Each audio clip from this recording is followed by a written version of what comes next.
অন্যতম যুগ্ম মহাসচিব আমাদের সকলের প্রিয় যারা অ্যাডভোকেট আব্দুল সালাম আজাদ, বিশেষ করে লেবার পার্টির সভাপতি ফারুক রহমান এবং গণ অধিকার পরিষদের সাধারণ সম্পাদক ফারুক হাসান সহ বিএনপির নির্বাহী কমিটির অন্যতম সদস্য আলমগীর ভাই সহ অন্যান্য নেতৃবৃন্দ,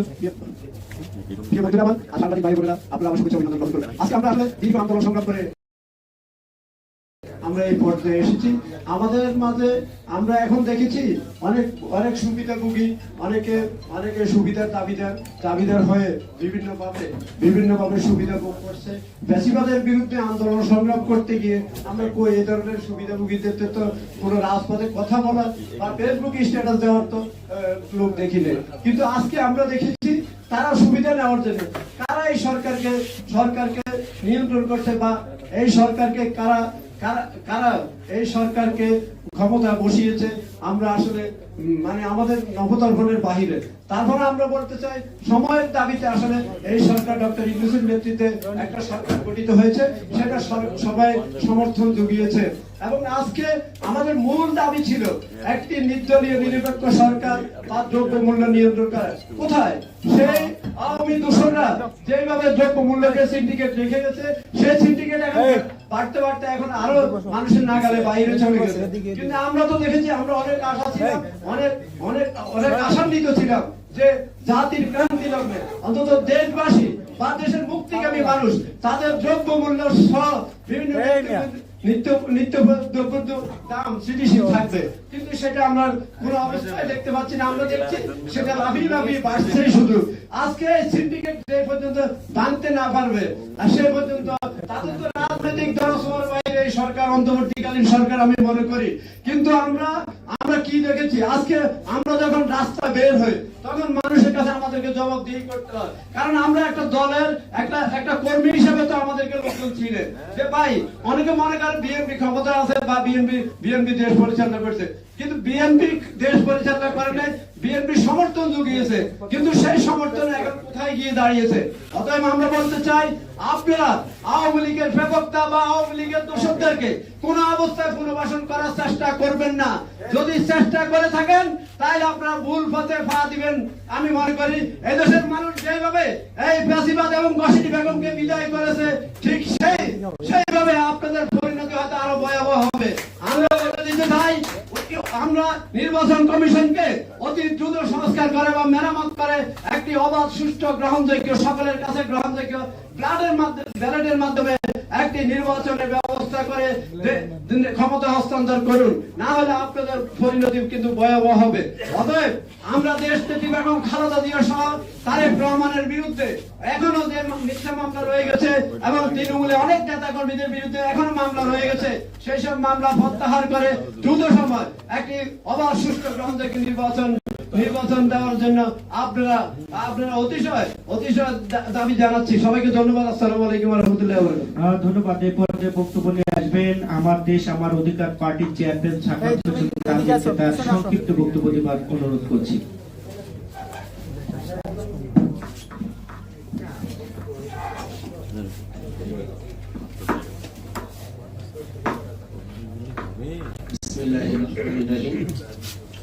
উপস্থিত সংগ্রামী জাতীয় নেতৃবৃন্দ, সাংবাদিক বৃন্দ এবং দেশপ্রেমিক জনতা, সকলকে জানাই আমার পক্ষ থেকে আন্তরিক শুভেচ্ছা, সালাম ও অভিনন্দন। আজকে যে বিষয়টি আমাদের দেশপ্রেমিক রিপন ভাই যে বক্তব্যটি ব্যানারে লিখেছে, এই বিষয়টি নিয়ে জাতীয় নেতৃবৃন্দ নির্দেশনামূলক বক্তব্য দিবেন। তবে আমি একটি কথা বলতে চাই, দেশকে এই অন্তর্বর্তীকালীন সরকারের কিছু অসাধু উপদেষ্টা তাদের যে কোনো স্বার্থ শুদ্ধি লাভের কারণে আজকে যে একটি অরাজকতা এবং আওয়ামী মার্কা ছিলেটি একটি এই অন্তর্বর্তীকালীন সরকারের যে বন্ডিং সেটি করেছে, আমরা এই এনজিও মার্কা শুধুমাত্র একটি বিভাগীয় বৈষম্য যুক্ত একটি অন্তর্বর্তীকালীন সরকার দেখতে পাচ্ছি। শুধু তাই নয়, অন্তর্বর্তীকালীন সরকার তার সমস্ত কর্মকাণ্ড 5 আগস্টের পর থেকে আজ অবধি জনগণের বিপক্ষে প্রত্যেকটি কাজ করেছে। আমরা দেখতে পেয়েছি আমাদের সূর্য সন্তান মাহমুদুর রহমান সাংবাদিককে জেলখানায় প্রেরণ করেছেন। সাভারের শীর্ষ সন্ত্রাসী সেই সোহেলকে তিনি মুক্ত করেছে। সেই সাথে শাহবাগী যারা এই দেশের কোন মানুষের বিরুদ্ধে দাঁড়িয়েছিল সেই শাহবাগীদেরকে আজকে অন্তর্বর্তীকালীন সরকারে যুক্ত করছে। আমি কি ভাষায় এর প্রতিবাদ করব, নিন্দা জানাবো, ভাষা জানা নেই। তবে সিনিয়র নেতৃবৃন্দর মাধ্যমে একটি কথা বলতে চাই, আমরা এই যে সকল ছাত্র জনতা তাদের নিজের জীবনকে বিলীন করে দিয়ে রক্ত দিয়ে আজকের এই বিপ্লবটি ঘটিয়েছিল বিদায় আমরা আমাদের মুক্ত কথা বলতে পারছি। যারা ওই রাজপথে দাঁড়িয়ে সব সালানা বাটপার নামের একটি বৈধ অবৈধ স্লোগান দেয়, আমি মনে করি নিশ্চয়ই তারা ভারতের এজেন্ট, নিশ্চয়ই আওয়ামী লীগের দালাল। এদেরকে ফুটিয়ে দেখে দেশ থেকে প্রতিহত করতে হবে। আমাদের ঐক্যবদ্ধ থেকে এই সমস্ত কুচক্র দালাল বিভিন্ন সময় বিভিন্ন জায়গা থেকে উকি মারছে, এদেরকে প্রতিহত করতে হবে। এই আশা ব্যক্ত রেখে আজকের বক্তব্য শেষ করছি। ধন্যবাদ। আসসালামু আলাইকুম। বন্ধুরা, ইতিমধ্যে আমাদের মাঝে উপস্থিত হয়েছেন আমাদের সকলের প্রিয় গণমানুষের নেতা, যাকে রাতের অন্ধকারে গণতন্ত্র আন্দোলনের জন্য আমরা ডাকলে পাই, গণফোরামের সংগ্রামী সাধারণ সম্পাদক অ্যাডভোকেট সুব্রত চৌধুরী। আমরা করতালির মধ্য দিয়ে দাদাকে অভিনন্দন জানাচ্ছি। এ পর্যায়ে আমি বক্তব্য দেওয়ার জন্য অনুরোধ জানাচ্ছি জিয়া শিশু কিশোর সংগঠনের সংগ্রামী সাধারণ সম্পাদক আমাদের সকলের প্রিয় মোশাররফ ভাই। আমি আবারও করজোরে অনুরোধ করছি বক্তাদের একটু সময়ের দিকে খেয়াল রাখবেন, কারণ আমাদের জাতীয় নেতৃবৃন্দের কথা শুনবো আমরা। আসসালামু আলাইকুম।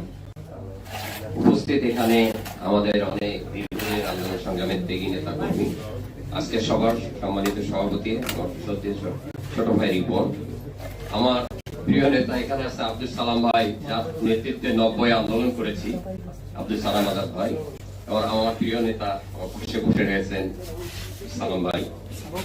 আমি শুধু একটি কথা বলে আমার বক্তব্য শেষ করবো সরকারি, কারণ এখানে অনেক মূল্যবান কথা বলবেন। এই ফারুকী সম্পর্কে আমি একটু কথা বলি। ফারুকী সাহেব, আমি র্যাঙ্কসে থাকা অবস্থায় আমি জব করেছি, উনি একটি ফ্ল্যাট কিনেছিলেন, আমার সঙ্গে তার বেশ কবার কথা হয়েছে। উনি সর্বসময় এই আওয়ামী সরকারের পক্ষে কথা বলতেন, প্রশংসা করতেন, এবং দেশ যে মানে একটি খুব সুন্দর রাষ্ট্রে পরিণত হয়েছেন, এই দেশ সোনার দেশ, অনেক ধরনের কথাবার্তা বলেছেন। উনি বিয়ে করেছেন বগুড়ায়, সেই পরিবার আওয়ামী লীগের। আমি জানি না কিভাবে উনি আসলো, আমার কাছে একটু অবাক।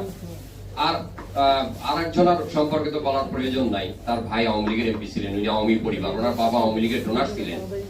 যে কোনো উপায় হোক এদেরকে প্রতিহত করতে হবে, কারণ এরা এই চেয়ারে বসে আমাদের দেশের গণতন্ত্র ধ্বংস করার জন্য এবং আগামী নির্বাচনকে পিছিয়ে দেওয়ার জন্য এবং এই সরকারকে ব্যর্থতায় পর্যবেসিত করার জন্য অনেক ষড়যন্ত্র করবে। আমাদের সজাগ থাকতে হবে এবং এদেরকে প্রতিহত করতে হবে। খোদা হাফেজ, বাংলাদেশ জিন্দাবাদ। ধন্যবাদ। আমাদের মাঝে কিছুক্ষণের মধ্যে আমাদের প্রধান অতিথি গণমানুষের নেতা নাগরিক ঐক্যের সংগ্রামী সভাপতি মাহমুদুর রহমান মান্না ভাই উপস্থিত হবেন। এ পর্যায়ে আমি বক্তব্য দেওয়ার জন্য আহ্বান জানাচ্ছি গণ অধিকারের সংগ্রামী সদস্য সচিব ফারুক হাসান ভাইকে তার বক্তব্য দেওয়ার জন্য অনুরোধ।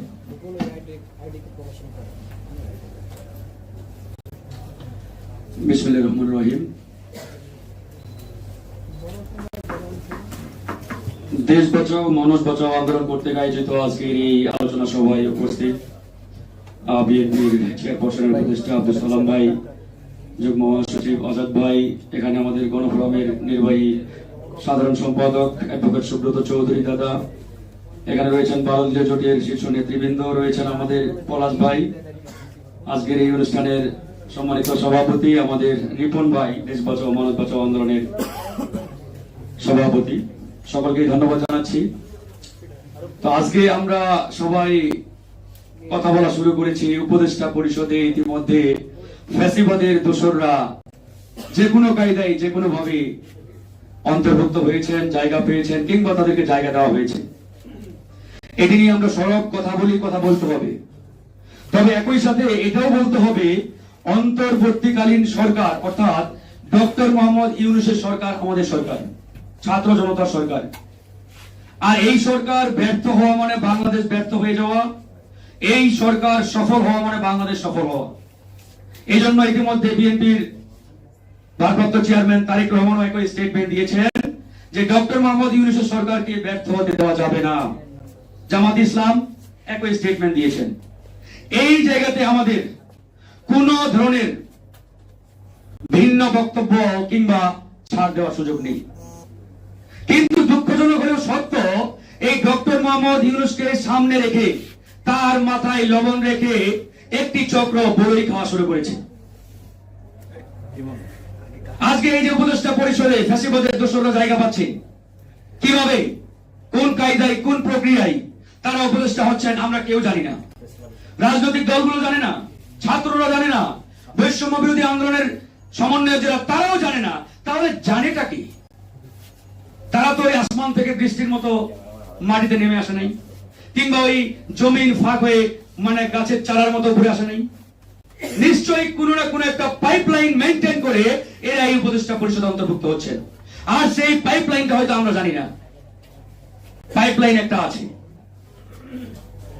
এই সরকার যখন এই বিপদের মুখে পড়ে, থ্রেটের মুখে পড়ে, তখন এই রাজনৈতিক দলগুলোকে আহ্বান জানাই, আপনারা আসেন, রাজপথে পাহারা বসান। আর আমরা সারাদিন রাজপথে পাহারা দেই, সন্ধ্যাবেলা টেলিভিশন চালু করে দেখি যাদের বিরুদ্ধে সারাদিন পাহারা দিলেন সেই ফ্যাসিবাদের দোসরদের এরা মন্ত্রী বানানোর জন্য বঙ্গভবনে ডাক দিয়েছে। এর চাইতে লজ্জার কি আছে আপনারা বলেন? সারাদিন রাজপথে ঘাম ঝরালেন, রক্ত ঝরালেন ওই হাসিনার দোসরদের বিরুদ্ধে, আর সন্ধ্যায় মোবাইল চালু করে দেখেন হাসিনার দোসররা বঙ্গভবনে রওনা দিয়েছেন শপথ নেওয়ার জন্য। এই হচ্ছে বাস্তবতা। এগুলোর বিরুদ্ধে আমাদের রুখে দাঁড়াতে হবে। যেমন এই যে আমি বললাম, উপদেষ্টা পরিষদে কোন কায়দায় কিভাবে কে আসছে আমরা জানি না, অনেকেই জানে না। কিন্তু ওই কায়দা কানুন তো একটা আছে। আর সেই কায়দা কানুনের অন্যতম কুশীলব যদি আমরা মনে করি এই উপদেষ্টা পরিষদে একজন প্রফেসর আছেন, ঢাকা বিশ্ববিদ্যালয়ের সাবেক শিক্ষক, তিনিও একজন। আপনি তার আস্থাভাজন হন, প্রিয় ব্যক্তিত্ব হন, আপনার নামও উপদেষ্টা পরিষদের কাতারে থাকার সমূহ সম্ভাবনা আছে। তিনি গত বছর একটা স্ট্যাটাস দিলেন ফেসবুকে, আমার প্রিয় ব্যক্তিত্ব, প্রিয়জন মোস্তফা সরওয়ার ফারুকী, তিনি কিন্তু গত পরশুদিন শপথ নিয়েছেন। তার প্রিয় প্রতিষ্ঠান, প্রিয় পত্রিকা প্রথম আলো, প্রথম আলো কিন্তু একবারে দাপটের সহিত কাজ চালাচ্ছে না। এগুলো কেন বলছি? কারণ আজকে দেখেন আমাদেরকে তারা ভ্যানগার্ড হিসাবে রাজপথে পাহারাই রাখবে, আবার আমাদেরকে না জানিয়ে তারা তাদের ইচ্ছা মতো ফ্যাসিবাদের দোসরদের এই উপদেষ্টা পরিষদ অন্তর্ভুক্ত করবে। এটা তো আমরা সহ্য করবো না, মেনে নেব না। আমরা মুখ খোলা শুরু করেছি, তার মানে এই নয় যে আমরা শুধু মুখ খোলা এখানেই সীমাবদ্ধ থাকবো। এটার বিরুদ্ধে প্রয়োজনে রাজপথে আন্দোলন হবে, তারা যদি না শুধরায়, কিন্তু শুধরানোর সুযোগ আমরা দেব। আমি আবারও বলছি, এই সরকার আমাদের, এই সরকারকে আমরা ব্যর্থ হতে দেব না। কিন্তু এই সরকারের ভিতরে যে সকল ফ্যাসিবাদের দোসর রয়েছে আমরা তাদের বিরুদ্ধে সোচ্চার থাকবো। এদেরকে আমরা এখানে দেখতে চাই না। যেহেতু এই সরকার আমাদের কমিটমেন্ট করেছে আমাদের সাথে যে আমরা যেহেতু রাজনৈতিক কোন সরকার নয়, আমাদের কোনো পূর্ব অভিজ্ঞতাও নেই দেশ চালানোর, সুতরাং আমরা ভুল করতে পারি, ভুল করব, আপনারা আমাদের ভুল ধরাই দেবেন, আমরা শুধরাবো। তারা এই জায়গায় নমনীয়, আমরা স্যালুট জানাই। এই জন্য আমরা তাদেরকে ভুল শুধরানোর সুযোগ করে দেব। এটা অবশ্যই প্রত্যেকটা রাজনৈতিক দলকে করতে হবে। আর আগামী জাতীয় ইলেকশনের আগ পর্যন্ত প্রত্যেকটা রাজনৈতিক দলকে ঐক্যবদ্ধ থাকতে হবে।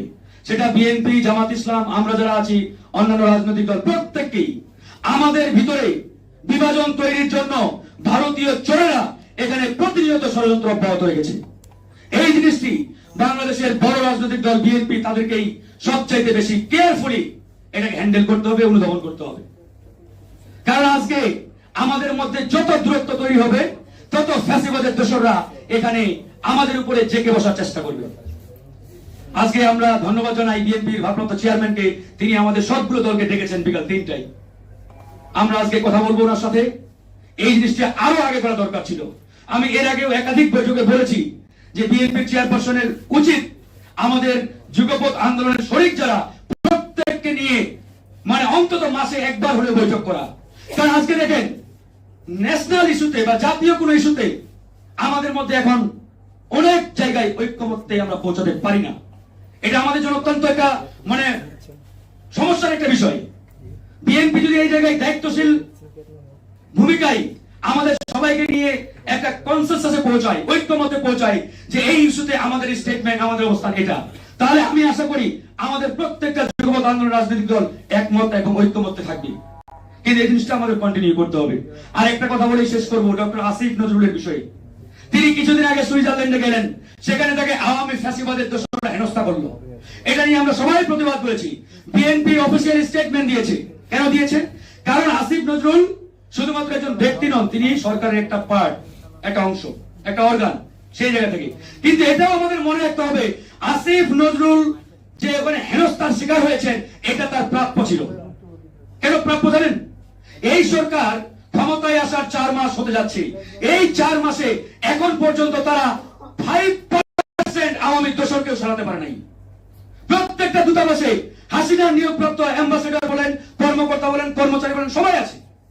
তো আপনি হাসিনার নিয়োগপ্রাপ্ত কর্মকর্তাদের, ওই অফিসারদের ওখানে রাখবেন, আর আপনি যাবেন, আপনাকে কি তারা স্যালুট জানাবে? তারা তো চাইবেই আপনাকে হেনস্থা করার জন্য। সুপ্রিম কোর্ট, হাইকোর্ট, সচিবালয় সব জায়গায় 95 চেয়ার হাসিনার দোসরদের দখলে। তারা এগুলো কেন করছে না আমরা জানি না। আমরা বারবার বলেছি এই জায়গাগুলোতে অতি দ্রুত সংস্কার করতে হবে। সংস্কার করে জনগণের সামনে নির্বাচনের একটা রোডম্যাপ অতি দ্রুত আপনাদের প্রকাশ করতে হবে। জনগণ তো ধোঁয়াশার মধ্যে বেশি দিন থাকবে না ভাই, কিন্তু তারা এটা করছে না। এগুলো না করলে সংকট আরো ঘনীভূত হবে, সমস্যা আরো বাড়বে। আর আমরা কথা বলা শুরু করবো। আপনারা বলেন আমরা বিরোধী দল না সরকারি দল? যদি আপনারা বলেন আপনারা সরকারকে সহযোগিতা করেন, সহযোগিতা করার জন্য প্রস্তুত। আর যদি বলেন যে না আপনারা বিরোধী দলের ভূমিকায় থাকেন, তাহলে আমরা কাল থেকেই বিরোধী দলের ভূমিকায় রাজপথে নামবো। সরকার আমাদের জানাক আমরা কোন জায়গায়। ধন্যবাদ।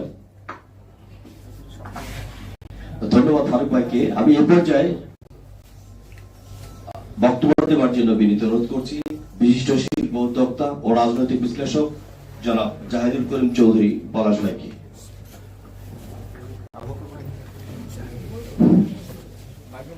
বিসমিল্লাহির রহমানির রহিম। উপস্থিত সকলকে আমার সালাম ও শ্রদ্ধা। আজকে দেশ বাঁচাও মানুষ বাঁচাও আন্দোলনের উদ্যোগে আয়োজিত এই প্রতিবাদ সভার সভাপতি রিপন সাহেব এবং উপস্থিত আমার অত্যন্ত শ্রদ্ধাভাজন নেতা, দীর্ঘদিনের সম্পর্ক, মাঝখানে অনেক বিচ্ছেদ হয়েছে। উনি যখন ঢাকার ডেপুটি মেয়র ছিলেন তখন নোয়াখালীতে আমার জেলায় উনি রাজবন্দী হিসেবে ছিলেন। ভবিষ্যতেও আমার সেই চমৎকার একটা সম্পর্ক।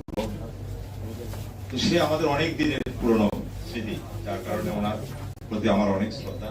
একই সাথে আছেন আমাদের যুগ্ম মহাসচিব সালাম ভাই, সুব্রত দা এবং আরো অন্যান্য জাতীয় নেতৃবৃন্দ। আসলে আজকের যে বিষয়টা নিয়ে আলোচনা, আমরা দীর্ঘদিন যখন প্রবাসে অবস্থান করেছি, বিদেশে পালিয়ে বেরিয়েছি, তখন দেশে ব্যবসা বাণিজ্য গুটিয়ে যখন হাহাকার ছিলাম, তখন দেশের জন্য বিভিন্ন অনলাইন মিডিয়া প্ল্যাটফর্মে টকশোতে বিদেশ থেকে যুক্ত হয়ে কথা বলার চেষ্টা করেছি। আপনারা যারা এই দেশের এই মাটিতে থেকে জীবনের ঝুঁকি নিয়ে আন্দোলন করেছেন, একত্রতা প্রকাশ করেছি, সাথে থাকার চেষ্টা করেছি। কিন্তু সবচেয়ে দুঃখের বিষয় হলো যে যখন এই 16 বছরে জেগে থাকা স্বৈর শাসকের পতন হলো, তখন জাতি যখন একটা নতুন বাংলাদেশের স্বপ্ন দেখা শুরু করেছিল, সেই স্বপ্নে যেন কেন ভাটা পড়েছে। কিন্তু এই ভাটাটা কেন পড়বে? আজকে আমাদের সকলের মনে এই প্রশ্নটা বারবার করে উকি যায়। কারণ স্বাধীনতার 53 বছরের ইতিহাসে আমাদের এই বীর মুক্তিযোদ্ধা সালাম ভাই আছেন। আমাদের তখন জন্ম হয়নি, কিন্তু স্বাধীনতার ইতিহাস আমরা পড়েছি, জেনেছি। 53 বছরের ইতিহাসে আমরা কখনো দেখিনি বাংলাদেশে এমন একটা আন্দোলন হতে। 2500 থেকে 3000 ছাত্র জনতার মৃত্যুর বিনিময়ে, লক্ষাধিক মানুষ আহত হওয়ার বিনিময়ে যে স্বাধীনতার স্বাদ ভোগ করার দিন আমাদের কাছে এসেছে, আজকে আমরা কেন জানি তাকে হারাতে বসেছি, যেটা জাতির জন্য কখনোই কাঙ্ক্ষিত ছিল না। আমরা যারা, আপনারা যারা এখানে জীবনের ঝুঁকি নিয়ে আন্দোলন করেছেন, নিশ্চয় আপনাদেরও কাঙ্ক্ষিত ছিল না। সবচেয়ে দুঃখের বিষয় হলো যে আমরা অচিরেই যখন প্রফেসর ইউনূস যখন এই সরকারের দায়িত্ব নেওয়ার জন্য আগ্রহ প্রকাশ করেছিলেন, তখন আমরা প্রবাসে অবস্থান করছিলাম, এসেছি তারপরে। কিন্তু তখন প্রবাসে বসেও আমরা কিন্তু একটা স্বপ্নের ভালো একজন অভিভাবক পেয়েছি, সে আশায় আমরা ওনাকে অভিবাদন জানিয়েছিলাম, সমর্থন জানিয়েছিলাম। এবং আমাদের নেতা দেশনায়ক তারেক রহমান সাহেব, উনিও সমর্থন জানিয়েছে, জামাত বিএনপি সব দল এক কথায়, এবং সবাই মিলে কিন্তু এই সরকারকে গঠন করেছিল। কিন্তু প্রথম দিকটায় যখন দেখলাম যে একটা ছন্দ ছিল, রাজনৈতিক দলগুলোর পরামর্শ নিয়ে, বিশেষ করে বিএনপি এবং বড় রাজনৈতিক দল যারা আছে তাদের সাথে আলোচনা করে বেশ কিছু পদক্ষেপ নেওয়া হচ্ছিল, তখন আমরা কিন্তু ভাবছিলাম যে জাতীয় ঐক্যটা ধরে থাকবে। প্রথমে আমরা এই সরকারকে কিন্তু এই সরকারের রূপে দেখতে চাইনি, আমরা এই সরকারকে দেখতে চেয়েছিলাম, আমাদের প্রস্তাব ছিল, তার আগে থেকে আমরা সবসময় বলে আসছিলাম একটা জাতীয় বিপ্লবী সরকার করা হোক।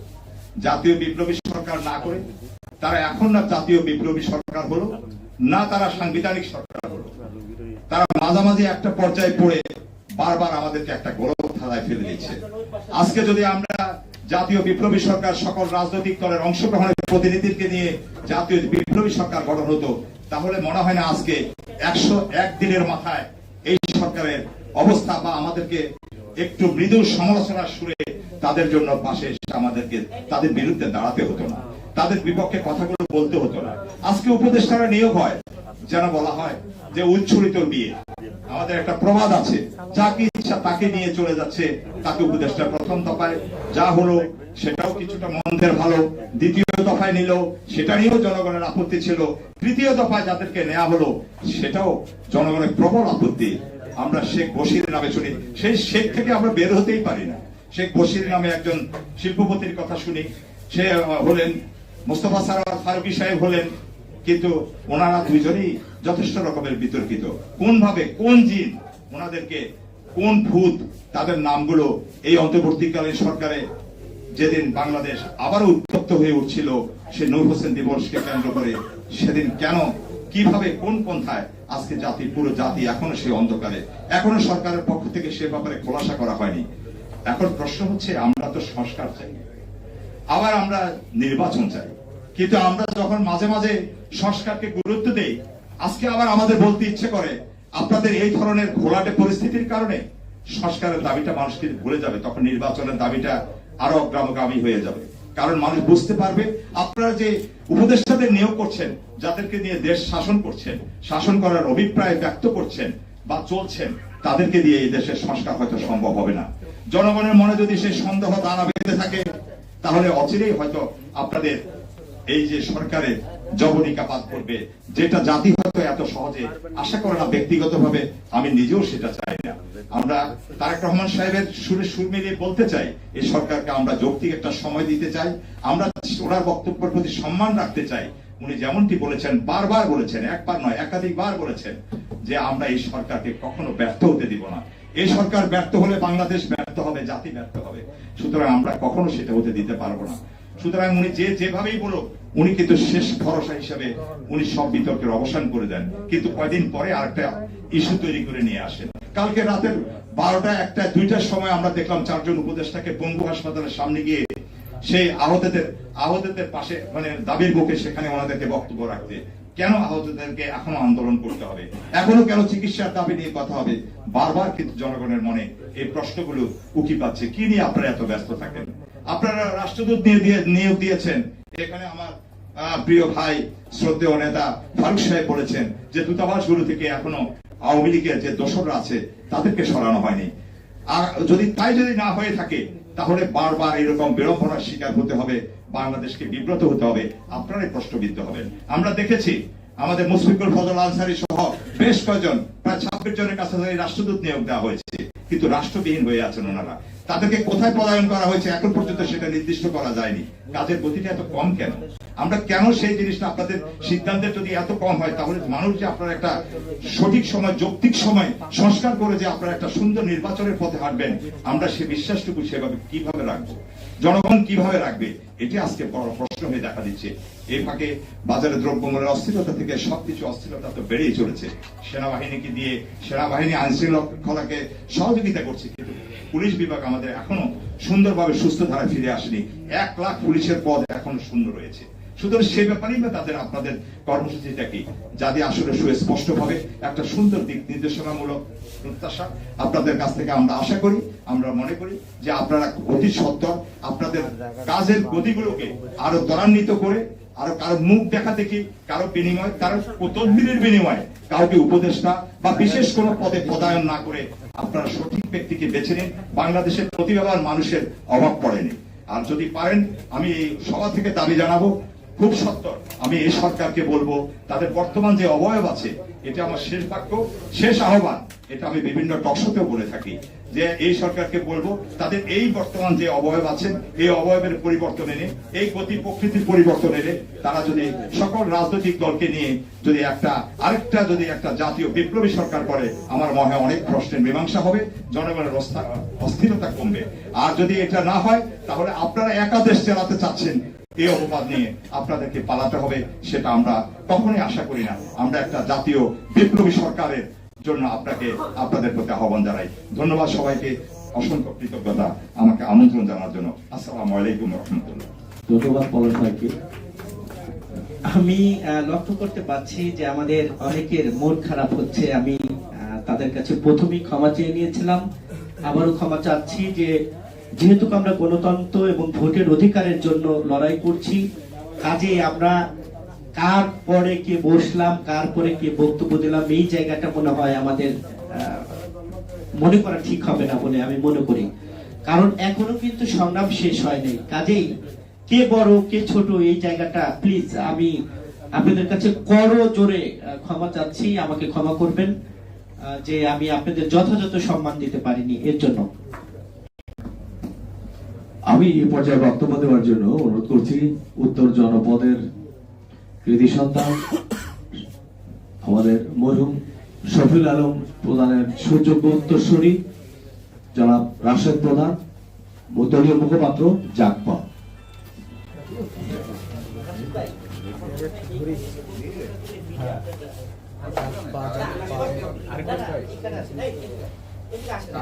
বলে দিয়ে যান, বাস করে দেন, বাস করে মিডিলে গেলে ভালো হয়, মিডিলে আসলে ভালো হয়। গুড বয়, ভেরি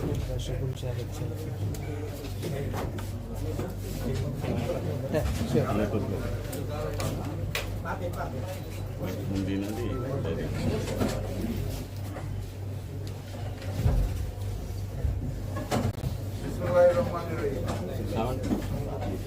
বিসমিল্লাহির রহমানির রহিম। দেশ বাঁচাও মানুষ বাঁচাও আন্দোলন কর্তৃক আয়োজিত আজকের এই আলোচনা সভার জনাব সভাপতি, মঞ্চে উপবিষ্ট জাতীয় নেতৃবৃন্দ, আমার সামনে মিডিয়ার ভাই ও বোনেরা যারা যেখান থেকে শুনছেন, সবাইকে জানাই সংগ্রামী সালাম ও শুভেচ্ছা। আসসালামু আলাইকুম। রিপন ভাই বিগত 16 বছর ধরে যে আন্দোলনটা পরিচালনা করেছে ফ্যাসিস্ট শেখ হাসিনার বিরুদ্ধে, এবং সংগঠনের নামও দিয়েছে দেশ বাঁচাও মানুষ বাঁচাও, এই কারণে রিপন ভাইকে সবাই অত্যন্ত ভালোবাসে। না বেশি উপায় নাই তার ভূমিকার জন্য। আমরা যখন কোনো অনুষ্ঠান আয়োজন করি, অতিথি পেতে খুব কষ্ট হয়, আর রিপন ভাই হচ্ছে সেই মানুষ, দেশ বাঁচাও মানুষ বাঁচাও যখন আয়োজন করে, অতিথি দিয়েই হল ভরে যায়, আলাদা করে অডিয়েন্সের প্রয়োজন হয় না। আলহামদুলিল্লাহ। তো আমি রিপন ভাইকে ধন্যবাদ জানাই, কারণ তিনি দীর্ঘদিন ধরে দেশের জন্য, দেশের মানুষের জন্য, আমাদের দেশনেত্রী বেগম খালেদা জিয়া যে স্লোগানটি দিয়েছিল দেশ বাঁচাও মানুষ বাঁচাও, সেই স্লোগানটিকে অন্তরে ধারণ করে উনি যেভাবে করে দায়িত্ব পালন করেছেন দেশের জন্য, মানুষের জন্য, এবং যুগপৎ আন্দোলনের সময় তার যে ভূমিকা ছিল, আমরা সব সময় রাজপথে তাকে দেখেছি, দেশ বাঁচাও মানুষ বাঁচাও আন্দোলনের নেতৃবৃন্দকে দেখেছি। এই মঞ্চে আমার মনে হয় যারা বসে রয়েছেন প্রত্যেকেই যুগপৎ আন্দোলনের সময় যে ভূমিকাটা আমরা কাঁধে কাঁধ মিলিয়ে রেখেছিলাম, আমি সেই সময়টাকে স্মরণ করে আমার বক্তব্যের শুরুতেই সবাইকে অনুরোধ জানাতে চাই, অগাস্ট মাসের 5 তারিখের আগের ঐক্য আর অগাস্ট মাসের 5 তারিখের পরের ঐক্যর মধ্যে তফাৎ দেখা যাচ্ছে। এই তফাৎটা দৃশ্যমান। আমরা যতই মিডিয়ার সামনে এসে বলে থাকি আমরা একসাথে আছি, কাঁধে কাঁধ মিলিয়ে আছি, কিন্তু বাস্তবতা হচ্ছে অগাস্ট মাসের 5 তারিখের পরে আমাদের সেই ঐক্যটা আর দেখা যাচ্ছে না। সেখানে ফাটল ধরেছে। সেই ফাটলের সুযোগটা পাচ্ছে ফ্যাসিস্ট শেখ হাসিনা এবং আওয়ামী লীগ, অন্য কেউ নয়। আজকে 101তম দিন ফ্যাসিস্ট শেখ হাসিনা পবিত্র বাংলার ভূমি ছেড়ে চলে যাওয়ার 101তম দিন। ভারতের সংবিধান অনুযায়ী এই জাতীয় আশ্রয়প্রাপ্ত মানুষকে কূটনৈতিক পাসপোর্টের আওতায় তারা 45 দিন রাখতে পারে। আজকে 101তম দিন ভারত ফ্যাসিস্ট শেখ হাসিনাকে আশ্রয় দিয়ে রেখেছে। শেখ হাসিনা ভারতে বসে ফোনালাপ করছেন, ওনার পিতা শেখ মুজিবকে ত্যাগ করে ডোনাল্ড ট্রাম্পকে পিতা বানানোর নির্দেশনা দিচ্ছেন। ডোনাল্ড ট্রাম্পের ছবি নিয়ে আন্দোলন সংগ্রাম করতে চাচ্ছে আওয়ামী লীগ, আর আমরা সেটা প্রতিরোধ করার জন্য রাজপথে নামছি। এটা হওয়ার কথা ছিল না। এটা হওয়ার কথা ছিল না যে গতকাল রাতে রাজপথে এই বৈষম্য বিরোধী আন্দোলনের আহতরা পা হারিয়ে, হাত হারিয়ে, চোখ হারিয়ে রাজপথে নেমে সুচিকিৎসার দাবি জানাবে। এটা হওয়ার কথা ছিল না। এটা হওয়ার কথা ছিল না। এই আন্দোলনে যারা শহীদ ছিল তারা এখনো অপেক্ষায় থাকবে যে কবে অন্তর্বর্তীকালীন সরকার তাদের পাশে দাঁড়াবে, অর্থ সহায়তা দিবে, তাদের পরিবারের জন্য কিছু ব্যবস্থা করবে। এটা হওয়ার কথা ছিল না। সচিবালয়, প্রশাসন, এমবেসি থেকে শুরু করে আওয়ামী প্রেতাত্মারা যেভাবে এখনো তাদের কার্যক্রম পরিচালনা করছে, এটাও হওয়ার কথা ছিল না। আমরা প্রফেসর মোহাম্মদ ইউনূসের নেতৃত্বে অন্তর্বর্তীকালীন সরকারকে বাংলাদেশের প্রত্যেকটা গণতান্ত্রিক দল সমর্থন দিয়েছিলাম, এখনো সমর্থন দিচ্ছি। আমরা বারবার বলছি আপনারা ব্যর্থ হওয়া যাবে না, আপনারা ব্যর্থ হলে বাংলাদেশ ব্যর্থ হবে।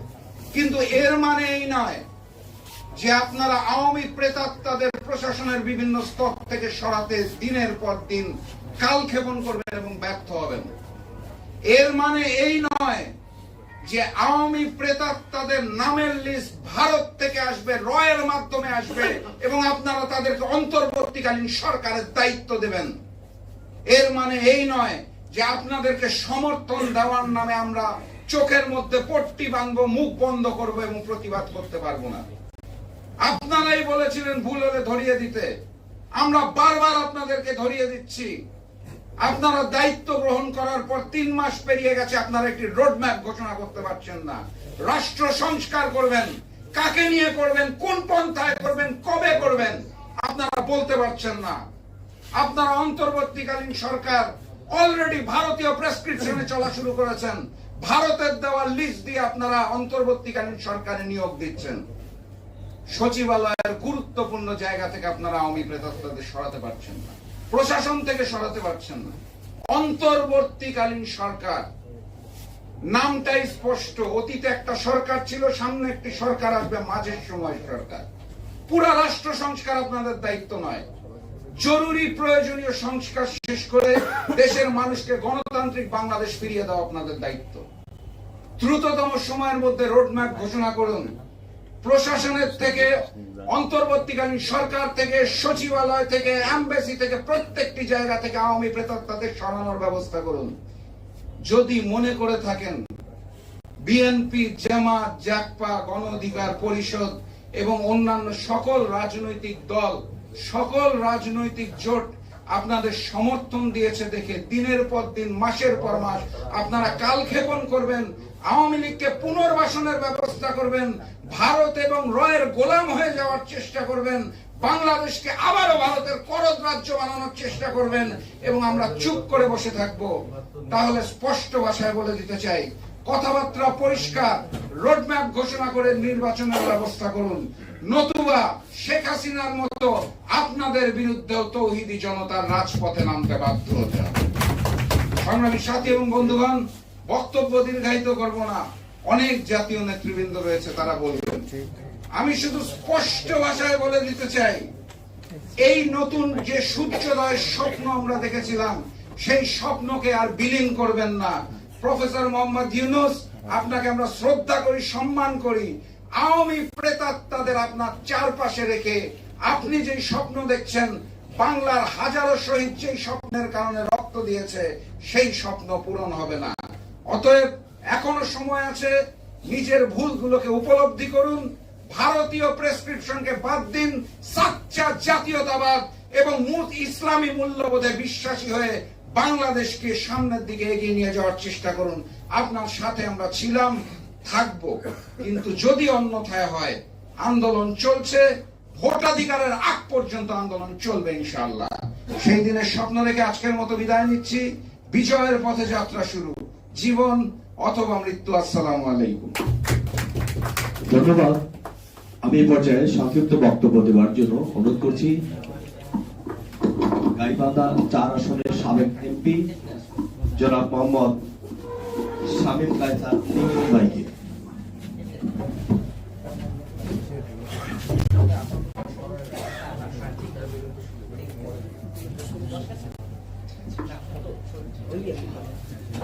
আসসালামু আলাইকুম ওয়া রাহমাতুল্লাহ। বিসমিল্লাহ ওয়া আলহামদুলিল্লাহ ওয়া সসালাতু ওয়া সালামু আলা রাসূলিল্লাহ। আলহামদুলিল্লাহ, আজকে দেশ বাঁচাও মানুষ বাঁচাও আন্দোলন কর্তৃক আজকে এই প্রেস কনফারেন্সে সম্মানিত সভাপতি, আমি রাশেদ ভাইয়ের কথাটা একটু রিপিট করি। রিপন ভাই সম্বন্ধে এতটুকু বলি যে আজকে আমি অত্যন্ত অসুস্থ। উনি যেমন বললেন যে এখানে অডিয়েন্সের থেকে দেখা যায় আপনার নেতৃবৃন্দ পাওয়া আসলে খুব রাশেদ ভাইয়ের জন্য খুব ফেভারেবল একটা কন্ডিশন থাকে। আমি নিজে হয়তো তার প্রমাণ দেখতে পাচ্ছেন অসুস্থ অবস্থায় এই 16 বছরের দীর্ঘ সংগ্রামের এই আন্দোলন এবং আজকে যে বিষয়বস্তু, এটাতে আসলে না এসে পারা যায় না।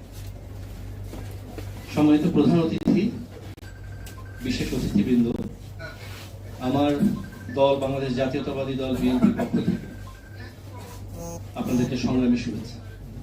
জাস্ট 2টা পয়েন্ট বলি। জাতীয় নেতৃবৃন্দ আছেন, বীর মুক্তিযোদ্ধা সালাম ভাই আছেন, আর বাকি যারা ডিস্টিংগুইশ আছেন তাদের নাম না বললেই নয়, তারা নিজেরাই নিজেদের পরিচয়। আমি একটু আউট অফ দ্য বক্স 2টা কথা বলেছি। আল্লাহ সুবহানাহু ওয়া তাআলা কোরআনে সূরা মুহাম্মদ নামে একটা সূরা লিখেছেন। 47 নম্বর সূরা 10 নম্বর আয়াতে আল্লাহ বলছেন, আমি আয়াত সহ বললে সময় লাগবে, সময় কম, আমি 2 মিনিটের মধ্যে শেষ করে দেব ইনশাআল্লাহ। তারা কি পৃথিবীতে ভ্রমণ করেনি, অতঃপর দেখেনি তাদের আগে যারা ছিল তাদের পরিণাম কি হয়েছে? আল্লাহ তাদেরকে ধ্বংস করে দিয়েছেন, অবিশ্বাসীদের জন্য আছে অনুরূপ শাস্তি। একই সূরার 22 নম্বর আয়াতে, প্রেক্ষাপট লম্বা, প্রেক্ষাপট সহ বলতে গেলে সময় লাগবে, আপনারা ব্যাটে বলে সমাজদারকে নিয়ে ইশারায় কাফিয়ে লাস্টে বোঝা যাবে ইনশাআল্লাহ। 21 নম্বর আয়াতে বলছেন, 22 নম্বর আয়াতে আল্লাহ সুবহানাহু ওয়া তাআলা বলছেন, ক্ষমতা পেলে সম্ভবত তোমরা পৃথিবীতে বিপর্যয় সৃষ্টি করবে আর আত্মীয়তার বন্ধন ছিন্ন করবে। আচ্ছা, নামাজের সাথে যাকাত, আকিমুস সালাত, আতুজ যাকাত বহু জায়গায় বলেছে, তাহলে বোঝা যায় নামাজ যেখানে যাকাত সেখানে। ক্ষমতা পেলে আত্মীয়তার সম্পর্ক ছিন্ন করবে, এই কথাটা কেন আসে? ক্ষমতায় গেলে ওই যে বলে না, যে যায় লঙ্কায় সেই হয় রাবণ। ক্ষমতায় পেলে যাদেরকে সাথে নিয়েছিলাম, যাদেরকে সহযোদ্ধা নিয়েছিলাম, তাদের যে চেতনা, তাদের যে চিন্তা ভাবনা, এটা সম্ভবত তোমরা আস্তে আস্তে ভুলে যাবে। কিছুটা আমরা দিক নির্দেশনা পাই, এটাকে বলে ইসলামাইজেশন। আপনি কোরআন হাদিসে যা বলেছে তার সাথে আপনি বাস্তব জীবন, এটা তো কালজয়ী, কিয়ামত পর্যন্ত এটা অনর, একটা দাড়ি কোনও চেঞ্জ হবে না। একই সূরা 25 নম্বর আয়াতে আল্লাহ সুবহানাহু ওয়া তাআলা বলছেন, যাদের কাছে সঠিক পথ সুস্পষ্ট হওয়ার পরেও, আই রিপিট, সঠিক পথ সুস্পষ্ট হওয়ার পরও তারা পিছনে ফিরে যায়, শয়তান তাদের জন্য তাদের কাজকে সুন্দর করে দেখায় আর দেয় তাদেরকে মিথ্যা আশা। এটা পড়লাম সূরা মুহাম্মদের 3টা আয়াত। কোরআনে সূরা 10 নম্বর সূরা একটা আছে, সূরা ইউনূস। শুরুতেই বলেছি সমাজদারকে ইশারায় কাফিয়ে, শেষে বুঝে যাবে ইনশাআল্লাহ। এই সূরার 12, 13, 14 আয়াতে খুব সংক্ষেপে বলে যাই, মানুষকে যখন দুঃখ ক্লেশ স্পর্শ করে তখন তারা শুয়ে বসে দাঁড়িয়ে আমাকে ডাকতে থাকে, অতঃপর আমি যখন তাদের দুঃখ ক্লেশ দূর করে দেই তখন সে এমন ভাবে চলতে থাকে মনে হয় যেন দুঃখ ক্লেশ স্পর্শ করার কারণে সে আমাকে কখনো ডাকেইনি। ভুলে গেছে যে 36শে জুলাই 35শে জুলাই কত মানুষ রোজা রেখেছে, কত মানুষ সারা রাত জেগে দাঁড়িয়ে কান্নাকাটি করেছে যে কালকে কি হবে আমার ছেলেটা রাস্তায়। যখন 36শে জুলাই পার হয়ে গেল, আজকে 100 ডেজ পার হয়ে গেছে, অলরেডি রাশিদ ভাই বলে গেছেন।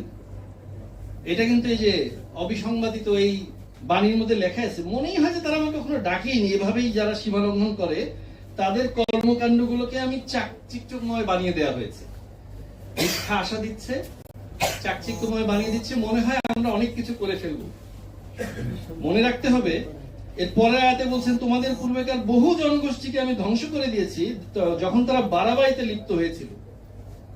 এর পরের আয়াতে বলছেন, এটা দিয়ে আমি শেষ করে দিব, অতঃপর তাদের পর এই জালেমদের পরে তোমাদেরকে পৃথিবীতে তাদের স্থলাভিষিক্ত করেছি এটা দেখার জন্য যে তোমরা কেমন কাজকর্ম করো।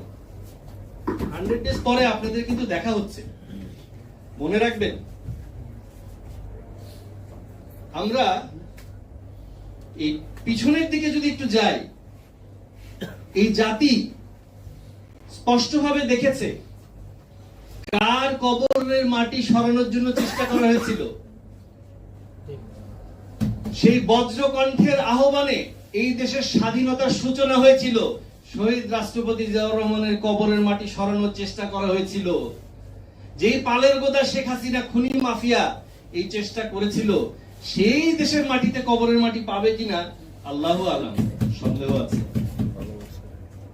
মনে রাখবেন, কাকে ভিটা বাড়ি ছাড়া করার চেষ্টা করে তাকে সমূলে উৎপাটন করার চেষ্টা করেছিল, মানুষের মন থেকে সরাতে পারে নাই।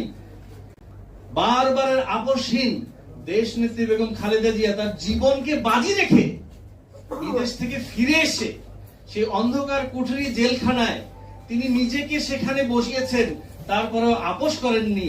তাকে বাড়ি ছাড়া করার চেষ্টা করেছেন, কিন্তু নিজেরা দেশ থেকে পালের গোদা তার দলবল সহ দেশ থেকে পালিয়েছে, এখনো পালাবার পথ খুঁজছে। 100 ডেজ পার হয়ে গেছে, প্রবাসী সরকার করার ঘোষণা দেয়, এখনো নিজেকে প্রধানমন্ত্রী দাবি করে। একটাবার লাইভে ভিডিওতে আসার সাহস হয় না, হায় রে আমার প্রধানমন্ত্রী। তাহলে পিছনে ফিরে যাওয়ার চেষ্টা করলে মনে রাখবেন, পিছনটা খেয়াল করে দেখতে হবে। মনে রাখবেন, কার মেরুদণ্ড ভেঙে দেওয়ার চেষ্টা করা হয়েছিল। আগামী দিনের রাষ্ট্রনায়ক দেশনায়ক জনাব তারেক রহমান বিদেশ থেকে একটা স্কাইপের মাধ্যমে ভাবতে পারেন এত বড় একটা সবচাইতে জনপ্রিয় রাজনৈতিক দল, আপসহীন দল, সেটাকে কিভাবে এত ষড়যন্ত্রের মধ্যে ধরে রেখেছেন আপনি ভাবতে পারেন? এটা ঈমানের দাবি। আপনি যতই আমার কাছে থাকুন, যতই সংগ্রাম করুন, আপনার পদস্খলন হলে আপনার জায়গা নাই, এটাই ঈমানের দাবি। আপনি ভাবতে পারেন 17 বছর ধরে তার সাথে সংগ্রাম করেছেন, তার নির্দেশনায় সংগ্রাম করেছে, এখন তার পদস্খলন দেখার পরে সাথে সাথে বহিষ্কার করে দিচ্ছেন। এটা কি খুব আনন্দ নিয়ে করছেন? তার অন্তরে সেই কষ্ট হচ্ছে না? প্রতিদিন 2 দিন 3 দিন পর পর দেখবেন বাংলাদেশ জাতীয়তাবাদী দল বিএনপির মিডিয়া সেল থেকে দেওয়া হচ্ছে অমুক বহিষ্কার, অমুক অব্যাহতি দেওয়া হয়েছে, অমুককে সমস্ত পদ থেকে অব্যাহতি। এটা খুব আনন্দ নিয়ে দিচ্ছেন। This is called backbone. এটাকেই বলে ঈমানের দাবি। আপনি যতই আমার সাথে থাকুন, যখনই আপনার পদস্খলন হয়েছে, যখনই আপনি লেজুর বৃত্তি, চাটুকারি এবং চাঁদাবাজি এবং আরো অন্যান্য নিজের পরিচয়কে আপনি ভুয়া পরিচয় দিয়ে আপনি দলের মধ্যে বিশৃঙ্খলা সৃষ্টি করছেন, সাথে সাথে you are no more, you are out of my box. এই হলো সেই মেরুদণ্ড, যার মেরুদণ্ড ভাঙার চেষ্টা করেছেন। সেই মেরুদণ্ডের উপর আস্থা রেখে, আল্লাহর উপর ভরসা করে কালকেই ভোট দিয়ে দেখেন এই দেশ ও জাতি তার আশায় একটা বুক বেঁধে আছে যে এই জাতি এবং এই দেশকে একটা সমৃদ্ধশীল জাতিতে পরিণত করবেন। এজন্য আবারও বলছি, দেখুন আপনার সাথে আমাদের কোনো বিরোধ নাই। সূরা মুহাম্মদ, সূরা ইউনূস, এই দুটাকে আর যোগ দিয়ে বলতে হবে না। আপনারা একটু এইটাকে একসাথে করে এই দুটো সূরা একটু পড়ার চেষ্টা করুন, দিক নির্দেশনা পেয়ে যাবেন ইনশাআল্লাহ। সবশেষে একটা জিনিস বলে যাই, সেটা হলো আপনার সাথে আমার ডিফারেন্স অফ অপিনিয়ন থাকতেই পারে। ডিফারেন্স অফ অপিনিয়ন থাকতে হলে নীতিটা কি সেটা একটু বলে শেষ করে দিই। সূরা আল ইমরানের 64 নম্বর আয়াতে বলছেন, কুল ইয়া আহলাল কিতাব, বলে দাও তুমি নিজেই, হে আহলে কিতাব, তাআলাউ ইলা কালিমাতিন সাওয়াইন বাইনানা ওয়া বাইনাকুম, কাম ইনটু কমন টার্মস। তোমার সাথে আমার সাথে কিছু কমন টার্মস আছে, সেটা নিয়ে আসলে আলাপ করি। আপনার সাথে আমার সাথে যত ডিফারেন্স অফ অপিনিয়নই থাকুক, আপনার সাথে আমার সাথে কমন টার্মস হলো ভোটাধিকার। গত 17 বছর ধরে মানুষ ভোট দিতে পারেনি। আপনি একটা বাচ্চা ছেলেকে জিজ্ঞেস করেন যে ভোটার হয়নি, সেও বলবে সবার মধ্যে একমাত্র কমন টার্মস হলো ভোটাধিকার। এত কিছু বলার পরেও যদি আপনি মুখ ফিরিয়ে নেন, ফাইন তাওয়াল্লাউ ফাকুলু, এবার সকলে মিলে বলো ইশহাদু বিআন্না মুসলিমুন, জি আমরা আমাদের আত্মসমর্পণ করেছি, আমরা যা বলার বলেছি, so we are free from the consequences. আপনি কিন্তু কনসিকুয়েন্স ফেস করতে হবে। সবশেষে একটু বলে যাই, আপনার যে অর্জন আছে, নন গভর্নমেন্ট থেকে গভর্নমেন্ট অ্যাটিটিউডে ফিরে আসুন। জাতির অভিভাবক হিসাবে গভর্নমেন্ট, এই পিপলস রিপাবলিক অফ বাংলাদেশ গণপ্রজাতন্ত্রী সরকার, এই অ্যাটিটিউডে ফিরে আসুন, মানুষের ভোটাধিকার ফিরিয়ে দেওয়ার দিকে যান, এবং এই 90% মুসলমানের দেশে, এই 16-17 কোটি ইমানদারের দেশে, এই মুসলিমের আঘাতে, মুসলিমের অন্তরে আঘাত লাগে, এই ধরনের লোকজনকে আপনারা আপনাদের সাথে একত্র করবেন না। এটা আমরা আমাদের নসিহা। সবশেষে সবার সুস্বাস্থ্য দীর্ঘায়ু কামনা করে আবারও আপনাদের এই দেশ বাঁচাও মানুষ বাঁচাও আন্দোলনকে ধন্যবাদ জানিয়ে আমাকে আমন্ত্রণ জানার জন্য সবাইকে ধন্যবাদ জানিয়ে বিদায় নিচ্ছি। আসসালামু আলাইকুম ওয়া রাহমাতুল্লাহি ওয়া বারাকাতুহু। লিঙ্কন ভাইয়ের বক্তব্য শুনলে আমরা আরো শিখতে পারতাম, বিশেষ করে আমরা ইসলামিক মূল্যবোধ এবং দেশ গঠনে। ওনার বাবাও এমপি ছিলেন, উনিও এমপি ছিলেন। আমাদের সকলের প্রিয় লিঙ্কন ভাই অসুস্থ থাকার পরেও এসেছে, আমি ধন্যবাদ জানাই। আমি সবার কাছে ক্ষমা চেয়ে নিচ্ছি। আমরা যারা তরুণ, বিশেষ করে তরুণগুলো দাবিদার, আমাদের সহযোদ্ধা গণ অধিকার পরিষদের যুগ্ম আহ্বায়ক তারেক ভাই আসছেন। আমি প্রোটোকল ব্রেক করে সবার কাছে অনুমতি নিয়ে তারেক ভাইকে আমি মাত্র 2 মিনিট একটু কথা বলার জন্য, 2 মিনিট, কারণ আমাদের সময় একদমই শেষ, যেহেতু তারেক ভাই আসছে।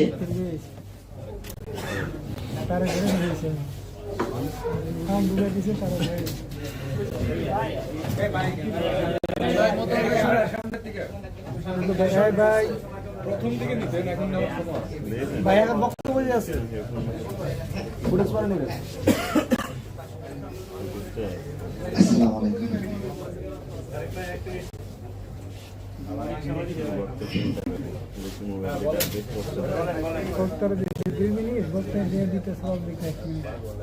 অনেক ধন্যবাদ আমাকে সুযোগ দেওয়ার জন্য। এখানে আমার সবাই বড় ভাই, আপনাদের ভালোবাসা জানাই। অন্তর্বর্তীকালীন